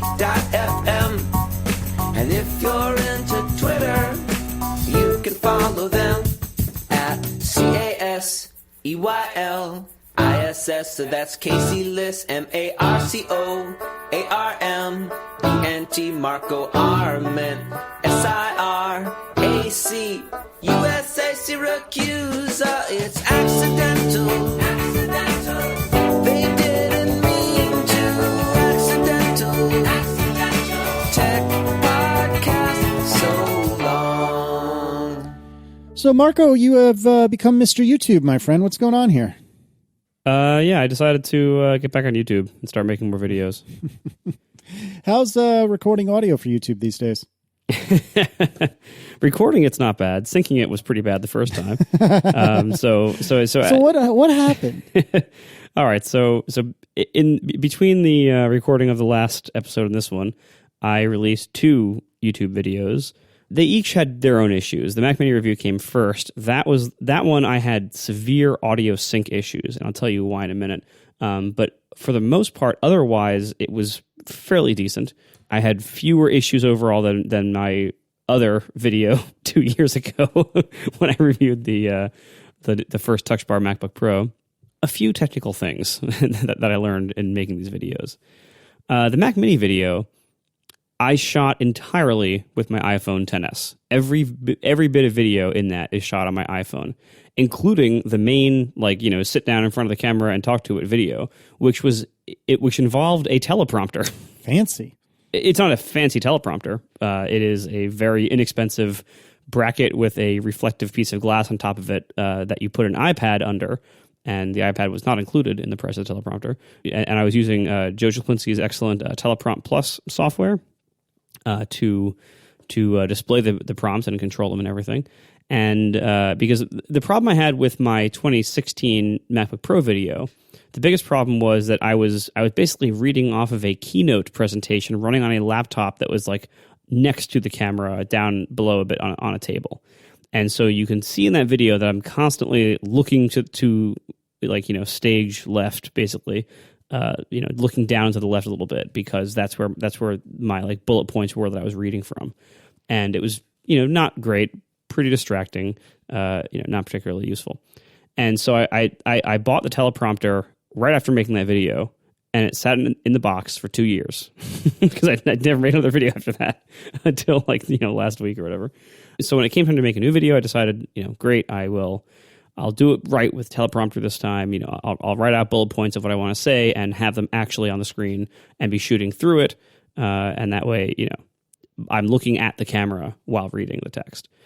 And that actually worked fairly well for the Mac Mini video. The interesting thing is behind the teleprompter is basically like a big black nylon bag that you put the camera into so the camera doesn't see reflections on the back of the teleprompt screen. And that works fine when it's a camera lens that you're sticking in that black bag. It's really clumsy when it's an iPhone because you have to reach into it to see the screen and to push the buttons on the iPhone and everything. But I wanted to see if I could make the whole video with just my iPhone as the only video camera. And indeed, with the Mac Mini video, I did. I didn't with the iPad video. I'll get to that in a second. I also decided I wanted to shoot all the B-roll and everything with my iPhone because it's just easier. And you know, a lot of it was using like a stand with a clip on the end of it. Like basically, it's like an iPhone holding clip on the end of it's actually a microphone stand with a couple of little screw adapters to make that work. You know, I had the stand, so I could like, you know, put it on the stand, and then I can like hold the thing and move it around and get good B-roll with the camera being steady. And then also with the Mac Mini Video, I took a lot of shots where the camera was moving, like panning around something, and I did most of those using my gimbal, which is another thing I bought 2 years ago and almost never used. I learned a few things in making that first video. Number one, I learned that I really like the app Filmic Pro that we talked about before. It was very, very nice to have an app that had all the manual video controls readily accessible and everything else. And I shot all my B-roll using Filmic Pro for the Mac Mini review, and it was just fantastic. And I shot the main video as well. One of the things you can do with Filmic Pro is record video without audio. I figured, well, I'm recording the audio onto my audio recorder. I don't need the audio from the video. Oh, Marco. So the result was that the audio recorder had my audio track, the video had no audio, and therefore Final Cut could not automatically sync the audio to the video. Now I thought, well, I edit podcasts. I know how to sync up audio. It's no big deal. I'll sync it up. It'll take, 5 minutes, and it'll be fine. Unfortunately, for whatever reason, I don't know why, there was ridiculous drift. And that for anybody who doesn't know, that is basically when the audio basically doesn't match the duration of the video. Even after you line it up, you'll have to realign it at many different points because it'll just you can sync it up at one point, but then a minute later it'll be out of sync. And so you have to cut it somewhere and then move it around so it's in sync again. And I had ridiculous drift. I don't know why, but it doesn't matter. And I tried to sync it up so much, and I synced up so many things. And I think I had in the 8-minute Mac Mini video, I think I had 10 sync positions. It was ridiculous, and I just couldn't quite get it right. And that's why when I published the final video, it was just the audio sync was off, and that's a huge technical problem with it. It is my one major regret with that video is that the audio sync is not good. Now, if you happen to record the video on the camera with just recording off the camera mic, which sounds like garbage, but if you happen to record that with the video and you have an audio track recorded by a nice microphone or audio recorder somewhere, Final Cut will automatically sync that up with you right click on the clips and you say synchronize, and it works seemingly perfectly, which I did on the second video, so I know now. But yeah, so the audio sync on the Mac Mini video was a mess, and that's why, because I didn't record the audio with the video because I was using Filmic Pro, and I didn't record audio for any of the B-roll shots because I didn't, I wasn't going to use it. I was going to use the one continuous take of audio from my stand-up shot, even though I was sitting down, but I think they call it a stand-up, and then the B-roll shots are going to be silent, and I didn't enable the audio recording for that big long sit-down shot, and I should have. Yep, that is not fun, and I have a pretty bananas setup for when I do car stuff, which actually, coincidentally, I am going to be doing that all day tomorrow if all goes according to plan. But one thing I've learned is that whenever I start recording, this is outside or in a car where there's a lot of noise typically. Whenever I start recording, I start recording the audio, I start recording the video, I walk to wherever I'm supposed to be or sit down in the car, whatever the case may be, and I clap my hands one time very loudly to make sure that every audio recording, both the video audio and the lavalier audio, hears that clap, so it gives something for Final Cut to sync against when I go to do the edit. And to your point, when you do have something like that, when you've done the small things you need to do on your end to give Final Cut what it needs, it is like freaking magic how it can put these things together. It is unreal how good a job it can do. But if you don't give it, that tool, if you don't give it the audio to sync off of, then you're screwed, as you now know and have lived through. But having been through videos with crappy audio, I'm just glad that I am not alone in this. Yeah. Welcome to the club. And I had, I really wanted my audio to sound good. I did, my MacBook Pro video 2 years ago, I was using a lavalier mic. and it was a decent prosumer one, the Rode Link wireless, and whatever mic comes with that. And I hate the Rode Link wireless.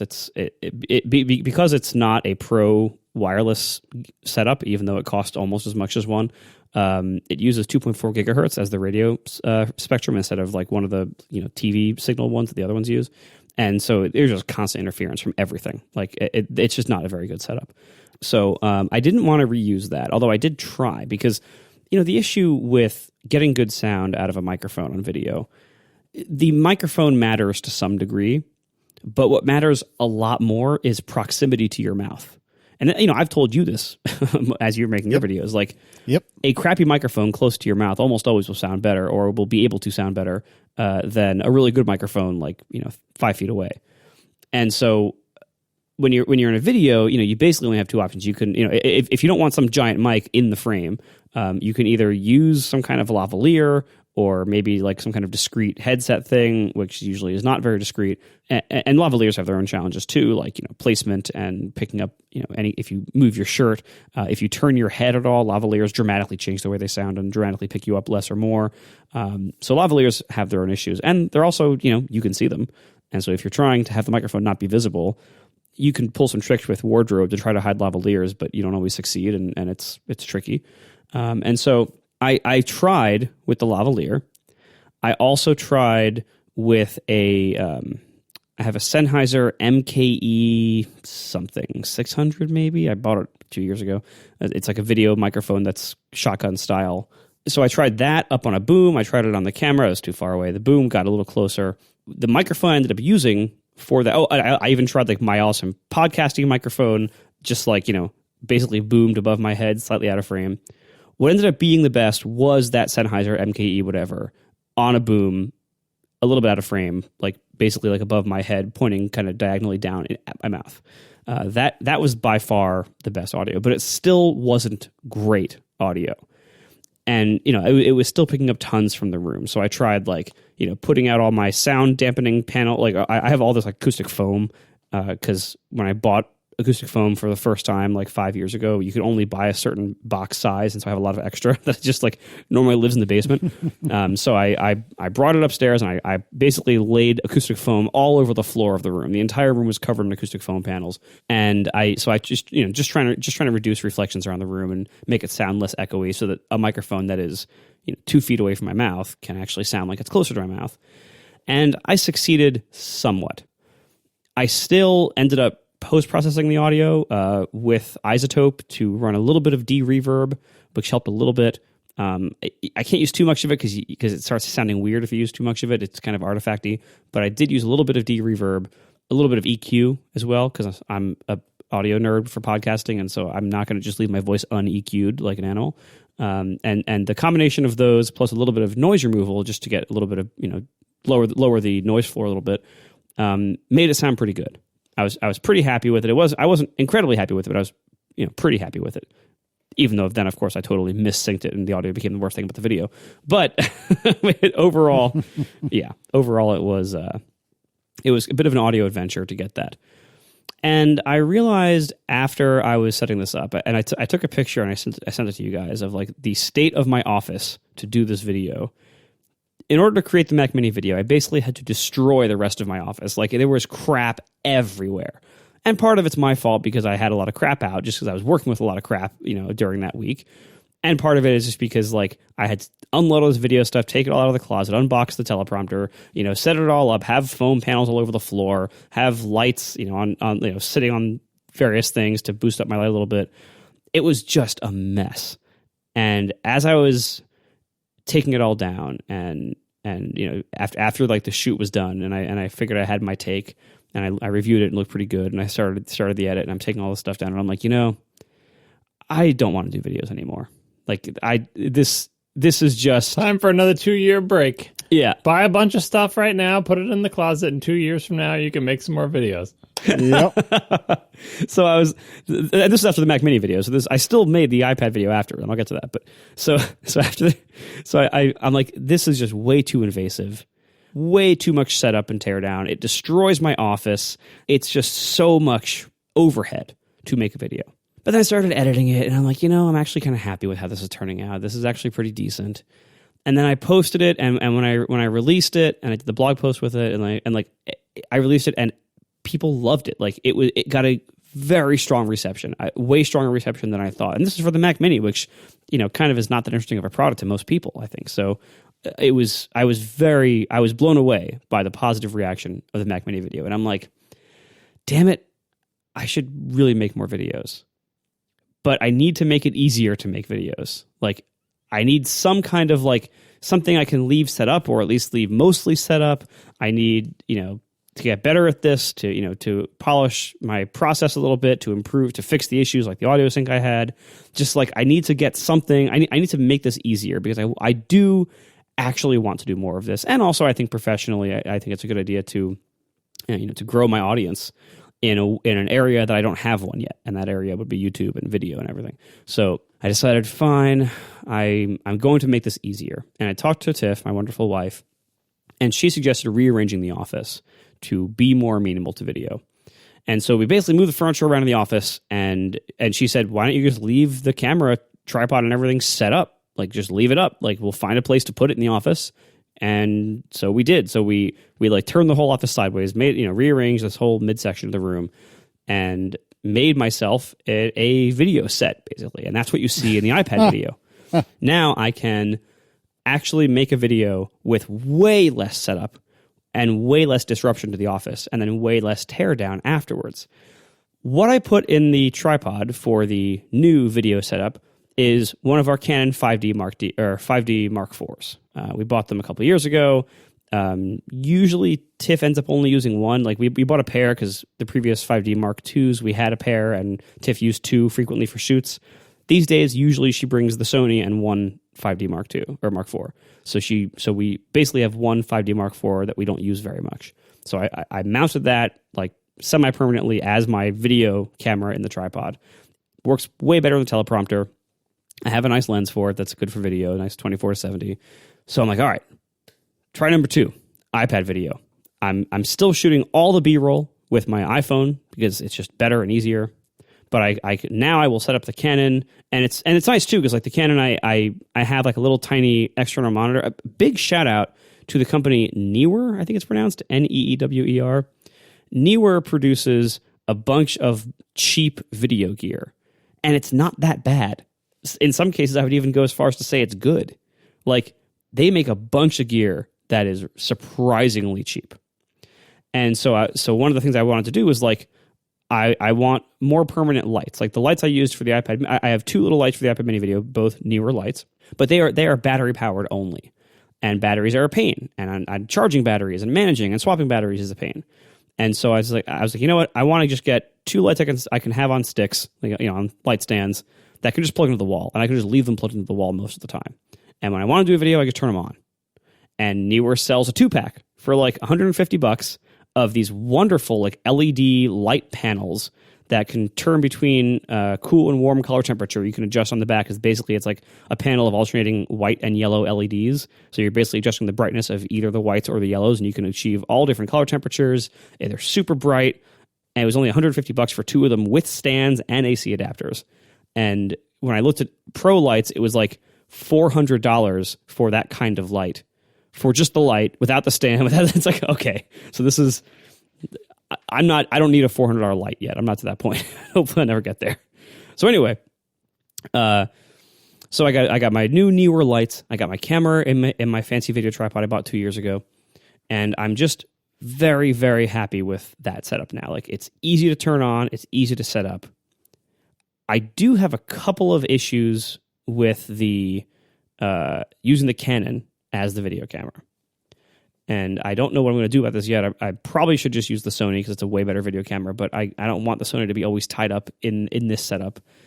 So I should probably just tolerate the Canon. But the Canon does have a couple of issues that I ran into with the iPad video.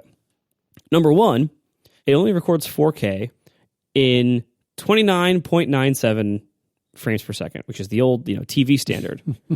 The iPhone records its 30 frames per second as 30 frames per second, exactly 30 frames per second. So I have a slight frame rate difference between my 2 cameras. So whatever I set the Final Cut project to, one of them has to be reinterpolated. And so moving around the Final Cut timeline, dropping in the clips, previewing them was way slower when I made the iPad video than when I did all the footage on the phone, and therefore nothing was requiring any kind of frame rate conversion or anything like that. So problem number one is the frame rate between my B-roll camera and the Canon can't match up. At least not if I stick with 4K, which I do want to. So it was the Canon that got interpolated, right? I believe I set the project to 30, but I'm not positive. So I'm just looking at the iPad video now, and now that you mentioned that one of them has interpolation, I'm like, I think it's when Marco's talking sitting in the chair. Well, the other thing is the Canon video, like my tripod wasn't perfectly level, so the Canon shot in the chair, I actually had to rotate it slightly, so it's like 1 degree rotated. So don't judge it on that. And then I also learned that, and movie people are always complaining that things that claim to shoot or display 4K don't actually display 4,000 pixels across. 4K encompasses a number of different resolutions, one of which is 4,096 across. That is what the Canon shoots. And also, and the iPhone shoots at 3840 across, which is, I think, more common. And so not only did I have a frame rate difference that was annoying, but then as I'm playing with, like, it was like the very last clip I inserted, the very last B-roll clip I inserted, I noticed that on the far left and right sides are these thin red strips of the shot behind it showing through. Oh, yep. And I realized, oh, crap.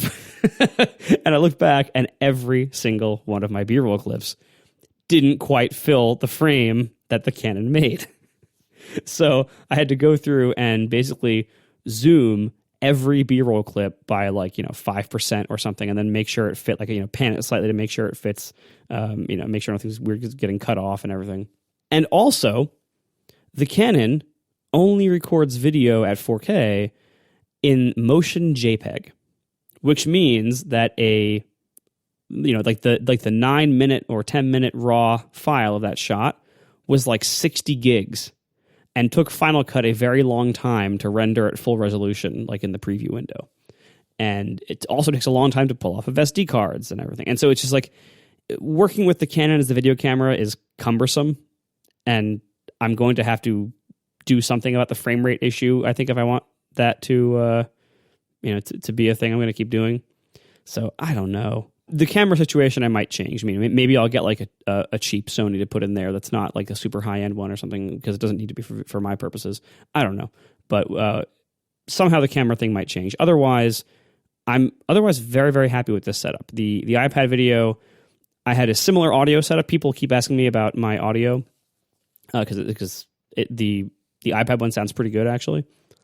What I did for that was very similar. It's a boom mic.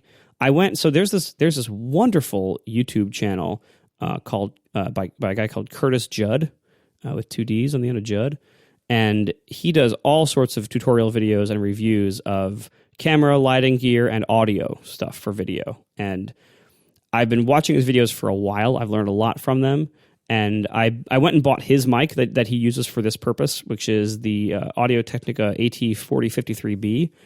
It's like $600, so this is not something I can recommend to everybody. It's a hypercardioid mic, not a shotgun, which he recommends for indoor dialogue, better than a shotgun, which for his reasoning and seeing his videos makes sense. It's a little bit better.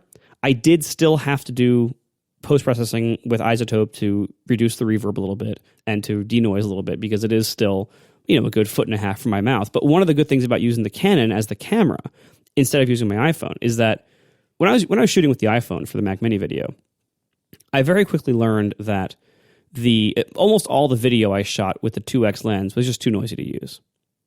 And if I apply a hell of a lot more light, maybe that can be different.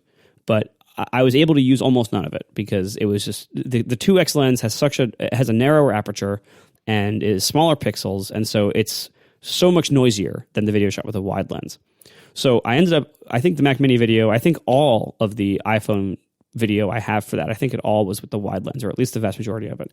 And the sit down shot where I'm talking is also using the wide lens, as far as I remember.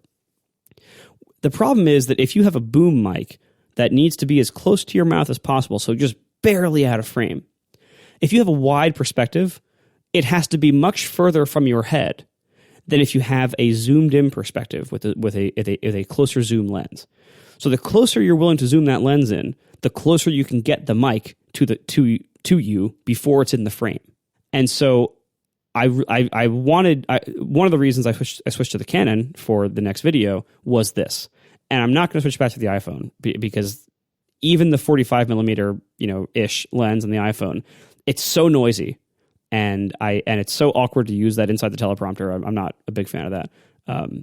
So I do want to stick with like a long perspective here, but somebody pointed out like that's one of the reasons the audio was so much better in the iPad video. Not only was it in sync properly because I recorded on the camera and synced to it, but also the microphone was able to be a lot closer to me, and it was a better microphone. But honestly, the distance made a bigger difference than the microphone did.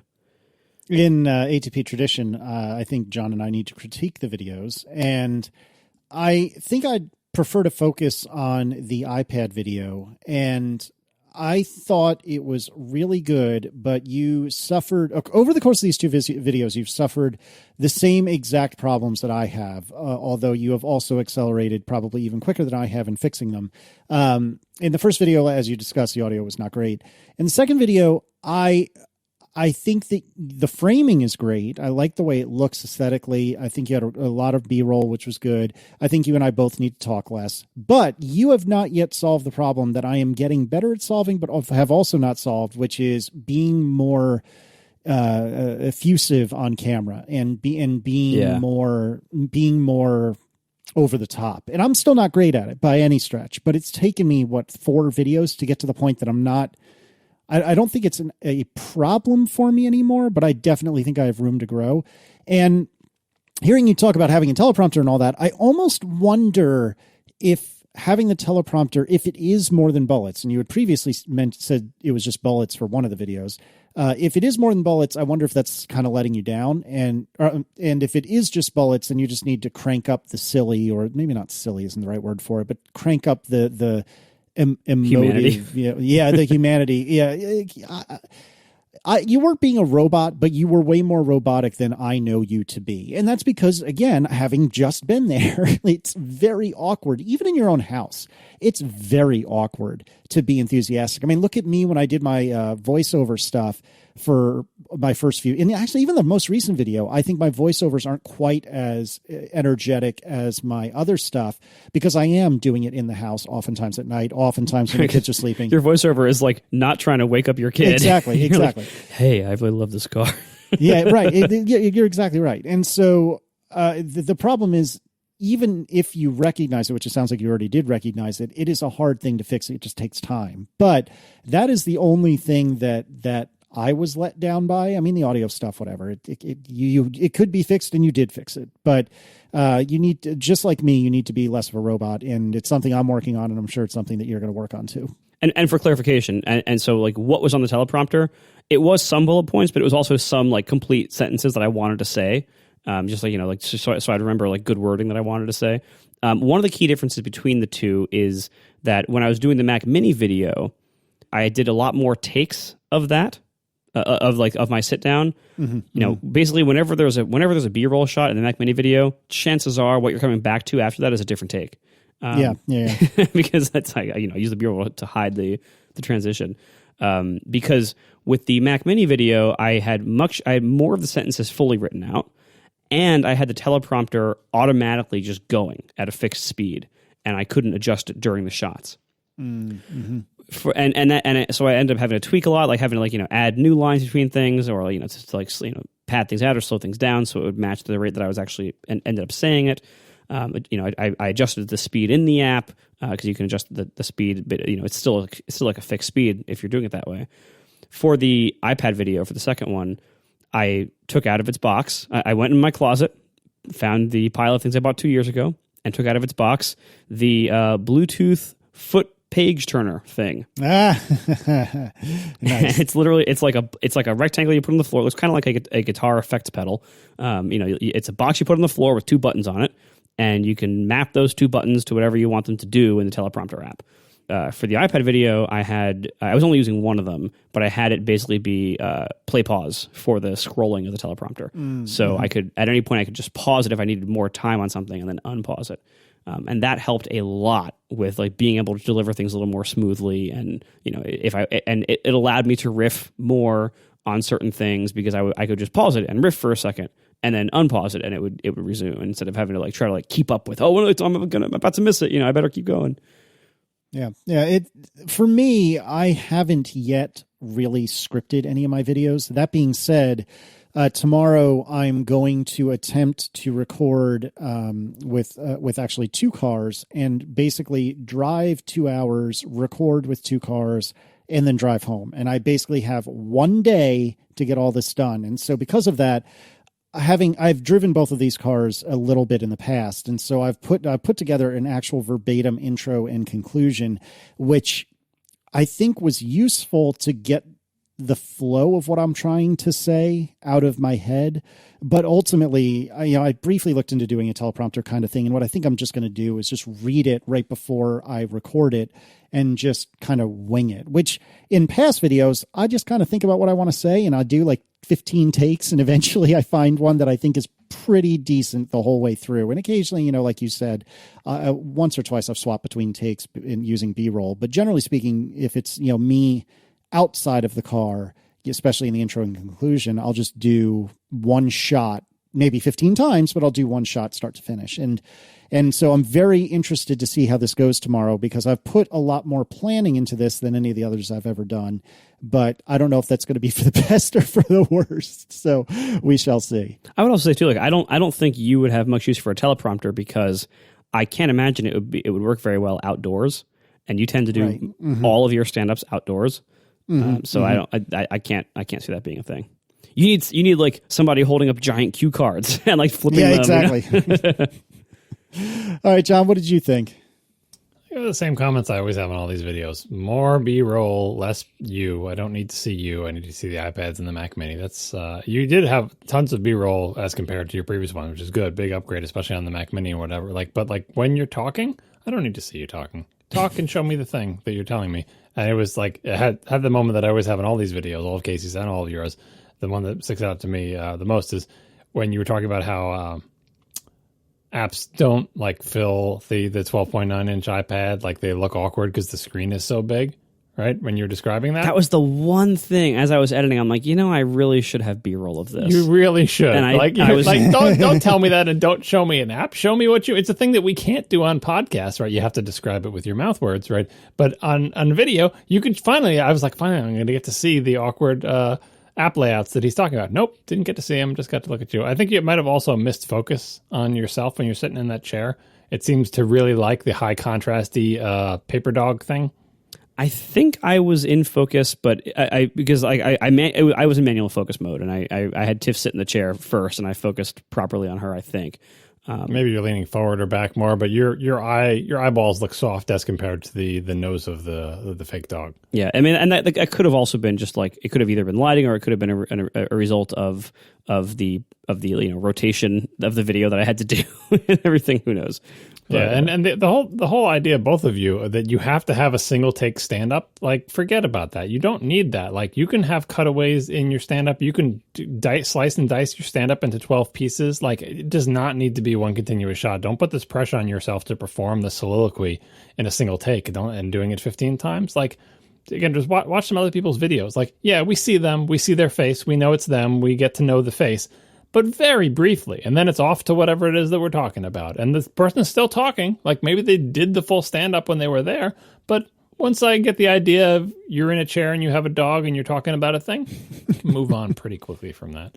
I thought that most of the B-roll worked really well. Like for the most part, you were showing me relevant things that like what I wanted to see. I liked the action shots. Here you are using your iPad doing a thing in various environments, whether you're sitting on the couch or typing at it in the kitchen or whatever, where we don't have to hear the audio from that because you're just doing the voiceover. I like the part where the Hops licks your arm. Yeah, that was not planned. Well, you can't. You should be planned for it because the Hops licking you is not an infrequent occurrence. But that was very cute. I do wonder if Hops is getting adequately compensated for his performance work. Is he part of the Screen Actors Guild? Hope you're at least paying him scale. He's a very important star of these shows. I noticed your little family dolls. I don't think I've seen them in real life. The little dolls of your family that you've got on the chair. Mm-hmm. They've been on that chair for about 3 years. That's cute. Yeah, I did notice also that you had to rearrange the room. Like I didn't realize it was for the purposes of the video. I thought, I guess they just rearranged their room at some point since last time I was there, but it makes sense now. I think you rearranged it for the video. In terms of, you're going to rearrange it for video.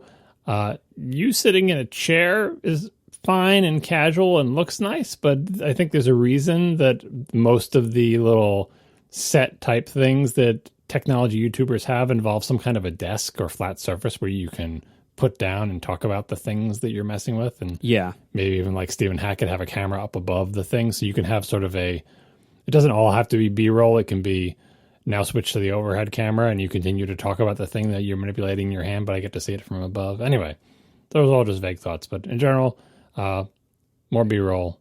The audio sync thing, that was brutal. Like, I don't know what you can do about it. Like, the ship has sailed, but lesson learned. But it really makes it very difficult to watch the video because you're like, is something wrong with my computer? Is this video lagging? Is this some sort of problem with the HTML5 video player? It's like, no, it's just out of sync. Yeah, and there were a number of good excuses for why some of the things you just mentioned are the way they are or were. Like with the Mac Mini thing, like I had a pretty firm deadline of like the Apple review embargo. I wanted to hit it because it's like, this is the first time they've given me review hardware. I wanted to really do it right. Of course, I'd had audio sync issues, but I'm like, I wanted to really make sure, like I woke up at 6 a.m. to make sure I hit that embargo, like to hit publish and everything. Like, and I really wanted to do it right. So I had that kind of hard deadline there. And then with the iPad one, we were going out of town for the weekend and we were leaving. Like I literally, like I hit publish on the video about 15 minutes before we left and I drove for 2 hours. Like, so like I didn't see any of the feedback. That is bold. For like 2 hours afterwards. Because like we just, we had a trip planned. We were going to Philly for the weekend and we were like, this is when we're going. And part of the reason why there wasn't B-roll showing how the apps are too wide on the 12.9 is because I had thought of that as I was editing. I'm like, I just don't have time. I wish I would put this B-roll in, but like I'm publishing this video in the next hour. Like, I just don't have time for that. And so part of it is like, I had this deadline, but also like looking back, I'm like, I'm glad I had, and also like, yes, I could have waited and published it like, maybe yesterday, but like I wanted to get this video out while it was still iPad launch week. I wanted to be reasonably current. I thought it ended up being kind of a good thing that I only had a very small amount of time to do it in, because ultimately, like I probably would have even done a whole different set of takes for the main stand-up, because like there were things in the main stand-up, like I'm holding the 12.9 iPad upside down, which is very obvious, like when you watch it. And like there's stuff like that. Like if I had more time, I would have reshot that whole thing just to fix stuff like that. But I didn't. And so I'm like, well, I got to just use what I got and just go with it. And there's some value to having that kind of pressure, because otherwise, like I would be closer to a perfectionist and just try to reshoot everything and do everything exactly perfectly. And it would take way too long. And then I would say, I'm never doing a video again, and then I'd put all this stuff back in the closet for 2 years.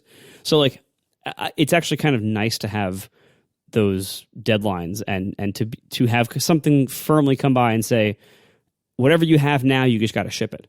So that was very nice. And then I do agree with you that I don't have the ideal furniture for this. The way we created this video set was basically rearranging the furniture we already had.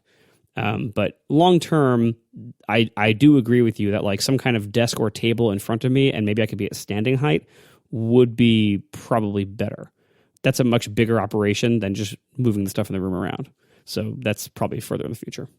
Time constraints are good, but if you have to funnel your perfectionism into something, I wouldn't do it on like, more takes and more perfecting the shots that you have. I would concentrate the perfectionism on kind of like the Pixar brain trust type thing, where they spend tons and tons of time when things are in storyboard, where it's just a bunch of like sketches up on pieces of paper up on a big board, because that's like spending all your time there rearranging that. And then even if your execution, once you finally come out with the way it's going to be done, once you have all the shots laid out, then if your execution is not great because you don't have a lot of time, fine. It's much better to invest the time into getting the correct flow of shots in script and then executing in a mediocre whatever way that you get better at than perfectly executing a series of shots that don't flow the way, you know what I mean? Like the more important and harder thing to get right is the general script and structure of shots. Yeah. Less the execution of them, because it, especially like we don't care how beautifully framed and how nice we can see you sitting on the chairs are. And we do want to see the products, but you're going to see them enough. If you do your job well, even the noisy video, like it may bother you that it's noisy, but like just getting the shot sequence and the script right is so much more important than the individual shots. So that I would, if you do end up having more time the next time you do a video, that's where I would invest it. Because honestly, the audio and video quality is plenty good enough for YouTube already. You're gonna get most of the value of making the video better, of figuring out that the chunkier stuff than the details of execution. Oh, sure. And like the script writing takes way more time than the actual video. Like figuring out what to say and how to say it is like that took the vast majority of the time that of like the overall production of these videos.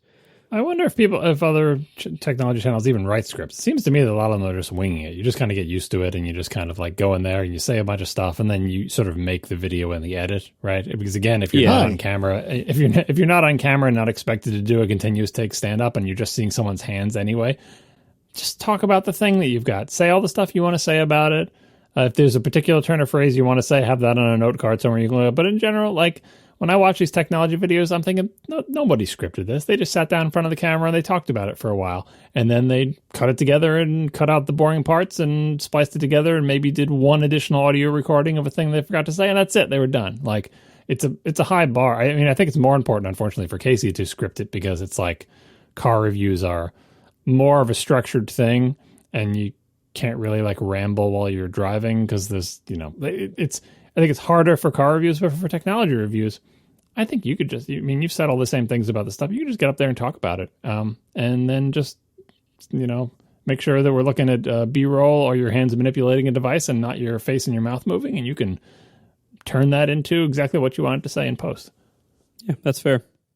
And I do intend to get less scripted as I go. Like these I scripted simply because I was brand new at it and I didn't like I wanted to hit certain points and I wanted to be careful on how I worded them, and I also didn't want to like forget something I wanted to say.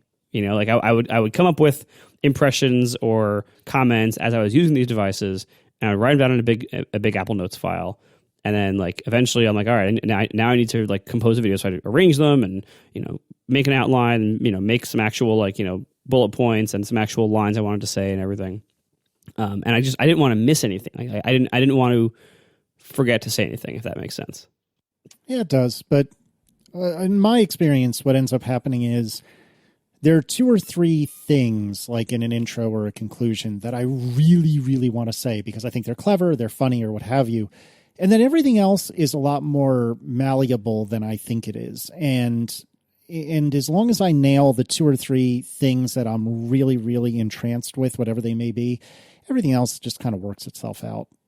It's funny, like the part where I threw the old pencil on the ground, that was like that wasn't in my script or outline. I'm just like I had nowhere to put it, and so I'm like I got to get rid of this real fast. And so I just kind of like came up with that, and people love that. Like that was like a favorite moment for a lot of people in the video. So yeah, I guess I'll start scripting less. Let me discourage you and Stephen Hackett. Please stop throwing things on video. You're going to break something. It's very upsetting. He's always throwing stuff in his video. Now you're doing it. It was a very soft carpet. Don't throw your hardware. Yeah, yours was less egregious than this. He threw like the $300 Apple book. I remember that. That was just he's throwing his iPads. He's throwing everything. He's throwing devices on top of each other into the frame of the camera. It's like stop throwing your hardware. It's expensive. It's fragile. Yeah, I think ultimately my furniture setup should probably become some kind of table thing. Kind of like what I like what Chase Reeves does. Our wonderful friend Chase Reeves. He does wonderful backpack reviews and stuff on his YouTube channel. And actually, I do want to. I mentioned last week I've been on kind of a backpack odyssey, and I do want to do a couple of videos on my backpack stuff. And it's going to be very hard, similar to like how it's hard for Casey to not just try to be Doug DeMuro. It's going to be very hard for me to not try to be Chase Reeves because I'm not Chase Reeves and I could never be. But I do want to do stuff like that also. Like it isn't just going to be like, here's the newest Apple thing. Like I'm not going to do a video on the MacBook Air because I don't have one. Apple didn't give me one, and I'm not going to go buy one just for that.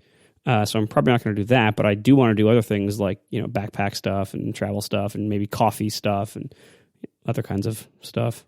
I don't know. You did a DeMuro intro, you realized, on your iPad Pro review. I've never seen a DeMuro video, so I have no idea what you're talking about. Every one of his videos starts like this. Ready? This is the new iPad Pro. This is the whatever. It's that they all So start true. with that. Every single one. So That's true. I mean, that's his shtick. He's got a format, and that's the format. But you unknowingly exactly match the format. Damn it. So now you don't need to watch a Doug DeMuro video. You can just watch my 4 videos over and over and over again. You don't do any DeMuro intros, do you? I mean, not knowingly. I don't try to. This is the 2019 Audi A4. No, certainly not knowingly. This is a backpack. I don't know any backpacks. I can't insert a name. Yeah, well, just think of me and wish me luck tomorrow as I try to cover 2 cars in the span of like 6 hours. Well, I usually have a week. DeMuro could do 3 cars in that amount of time. He could. I'm not Doug DeMuro. Well, but again, like that will probably help you the same way my deadlines helped me.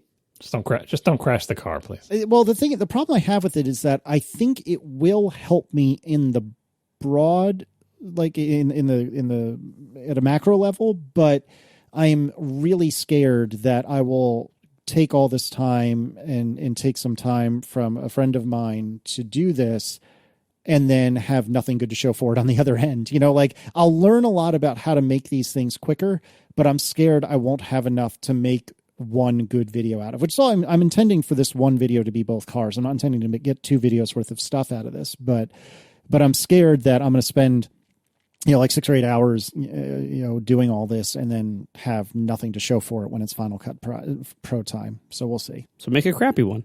You can always fall back to, I mean, I don't know how much you've done this in your other videos, but this seems to me the easier route is you got a bunch of footage and maybe you've got a bunch of audio with it. And maybe it doesn't come out that well, but it has the moments that you wanted in it. That you narrate over footage that already has its own audio. So basically you have the video and then you have your commenting on the video and that is the final video. Because if you just present the video as is, it's not good because the shot is blurry or the camera is shaky or the audio is bad. So the regular car reviews approach of doing things. Yeah, but then in the video, you can, in front of your podcast microphone, record a voiceover that explains what's going on in the video that you couldn't explain in the moment, but you caught some funny moment or you showed something or you're explaining what is not very apparent on the video and the fact that it's revealing about the cars or whatever. So you can always do that. Yeah, and that is something I'm not above doing. It's just a matter of, what can I do with potentially a second shooter, which is both good and bad, because that makes me even more self-conscious about all the stupid things I'm saying. But what can I do with a second shooter and a lot more of a plan than I've ever had before, but still kind of shooting from the hip. So we shall see. I will say, dealing with the YouTube backend, it is as bad as everyone says. One of the things, so like I decided, I wanted to make sure, now that I'm taking this more seriously, I wanted to make sure that youtube.com/Marco Arment or, whatever the custom URL scheme, I wanted to make sure I had that. I know that it's not automatic, or at least maybe not always automatic. So I wanted to make sure I want that. I want to get my URL set up. Trying to figure out how to do that even is its own little adventure. Then once I found out how, it's like I can't just be /Marco Arment. I have to be /Marco Arment and then add some characters afterwards. It wouldn't let me just take my name. And in certain ways, my name already works. It's certain URL formulations, it already works, but not all this /channel whatever ones. And it's you can add this. You just register for this here, but you have to only have the thing after your name. I'm like, okay. So I tried searching everywhere to figure out why does it make me add characters to get my name that is not taken in these other places. And it turns out, that's because to get just your name, you have to be part of the partner program, which is their euphemism for you have ads in your channel. And that, of course, is documented nowhere. It's you end up searching and you find a Usenet posting or something. And so eventually I learn I have to be a partner. So I go, all right, how do I become a partner? So I went and signed up, and it's, I have to sign up for an AdSense account. Great. So I can't have a good URL unless I put ads on my channel. Because like I'm not going to make money from this in any meaningful way for a long time, if ever. So like I'm just like I'd rather not even have the ads, probably, but I can't be like a class A YouTuber in the features set unless I turn on ads, basically. And so I'm like, all right, fine, I'll turn on ads. So I applied to the AdSense account. I get an email a day later saying, you already have an AdSense account, limit one per person. And the one I had is the old one for like, there was like a 6-month period where Overcast ran Google AdMob ads, like in the app, like little banners. I haven't actually run those ads in the current version of the app for over a year. And I but there was like, $18 in unpaid funds sitting in it, And so I'm like, all right, how do I close that? Because I don't want to reuse that account. That's for Overcast. It's a whole different business. It's a different, LLC. Like I want a separate one for just me as the YouTuber. So, okay, how do I do that? I challenge you to try to find how to close an AdSense account. Oh, that's no surprise. There is a help page on YouTube. It says, because in the email that you get that says you have a duplicate account, there's a link to Google Help documents that say how to close it. And you can follow every one of those instructions, and the things that it says are there aren't there. So it's like, okay, it says to go here to this page and then click the button, but the button it says will be there isn't there. What now? Where is it? Eventually, I think I found like a Quora post that linked directly to some like customer service form on Google's site that you could fill out to request cancellation of your account, which is linked to seemingly nowhere else. I did eventually fill that out. Like after verifying, like, is this even real? Like, am I getting fished? Like, what is going on here? But it was real. I filled it out. I got an email like, a day later saying, okay, we've canceled your old account. We'll be sending you $18 somehow. And then I finally could get my partner program approved to the point where it's now in review. So sometime in the last, it says they will decide, quote, usually within a month or so. So sometime in the next month or so, I will be approved, I hope, for monetization that I don't want, so I can just get the URL I want. It is a total disaster. This is a great time to remind everybody that they should go to youtube.com/Syracuse. The spelling is in the theme song for this podcast, and you will find my beautiful, correct URL for my YouTube channel that I got a long time ago, even though I don't make videos. Because the most important thing you can do with every service is reserve a good URL for yourself. So let this be a lesson to you, Marco. Always reserve a cool URL for yourself, even when you have no plans to make videos. Thanks. And I put up a new video since we last recorded, too, by the way. Oh, There's yeah? no audio sync issues to speak of. It's not in 4K because my PS4 only records at 1080p, so sorry about that. Snipes Awakening. It doesn't feature any pictures of me or anything in my house or any products. It's just all Destiny all the time. Yay. So I'm a little curious, John. Like, why? So, what are these Destiny videos of? Are these like special events, special achievements you've gotten? And I'm curious, like both. I can't believe you haven't watched my videos. Why do you have this question? You should just go to my channel and watch all my videos. I'm watching this now, and I don't know what's going on. Your view count will be significant. Yeah, right. Your single view will be a significant contribution. It'll be lost in the noise in a popular channel, but in my channel, I'll see your view. I'll be like, oh, look, Marco watched it. The number went up by 1. So I am curious, like, why? Because you're not much of a public sharer in most forms. Why are you posting these videos? I'm engaged in the Destiny community. They're all Destiny videos. I like Destiny, and so this is a part of the genius of the PS4, as many people have noted in the years since the PS4 has come out. When they introduced the PS4, and it showed that one of the buttons on the controller, the precious controller real estate, had been dedicated to a button, simply had the word "share" under it, like.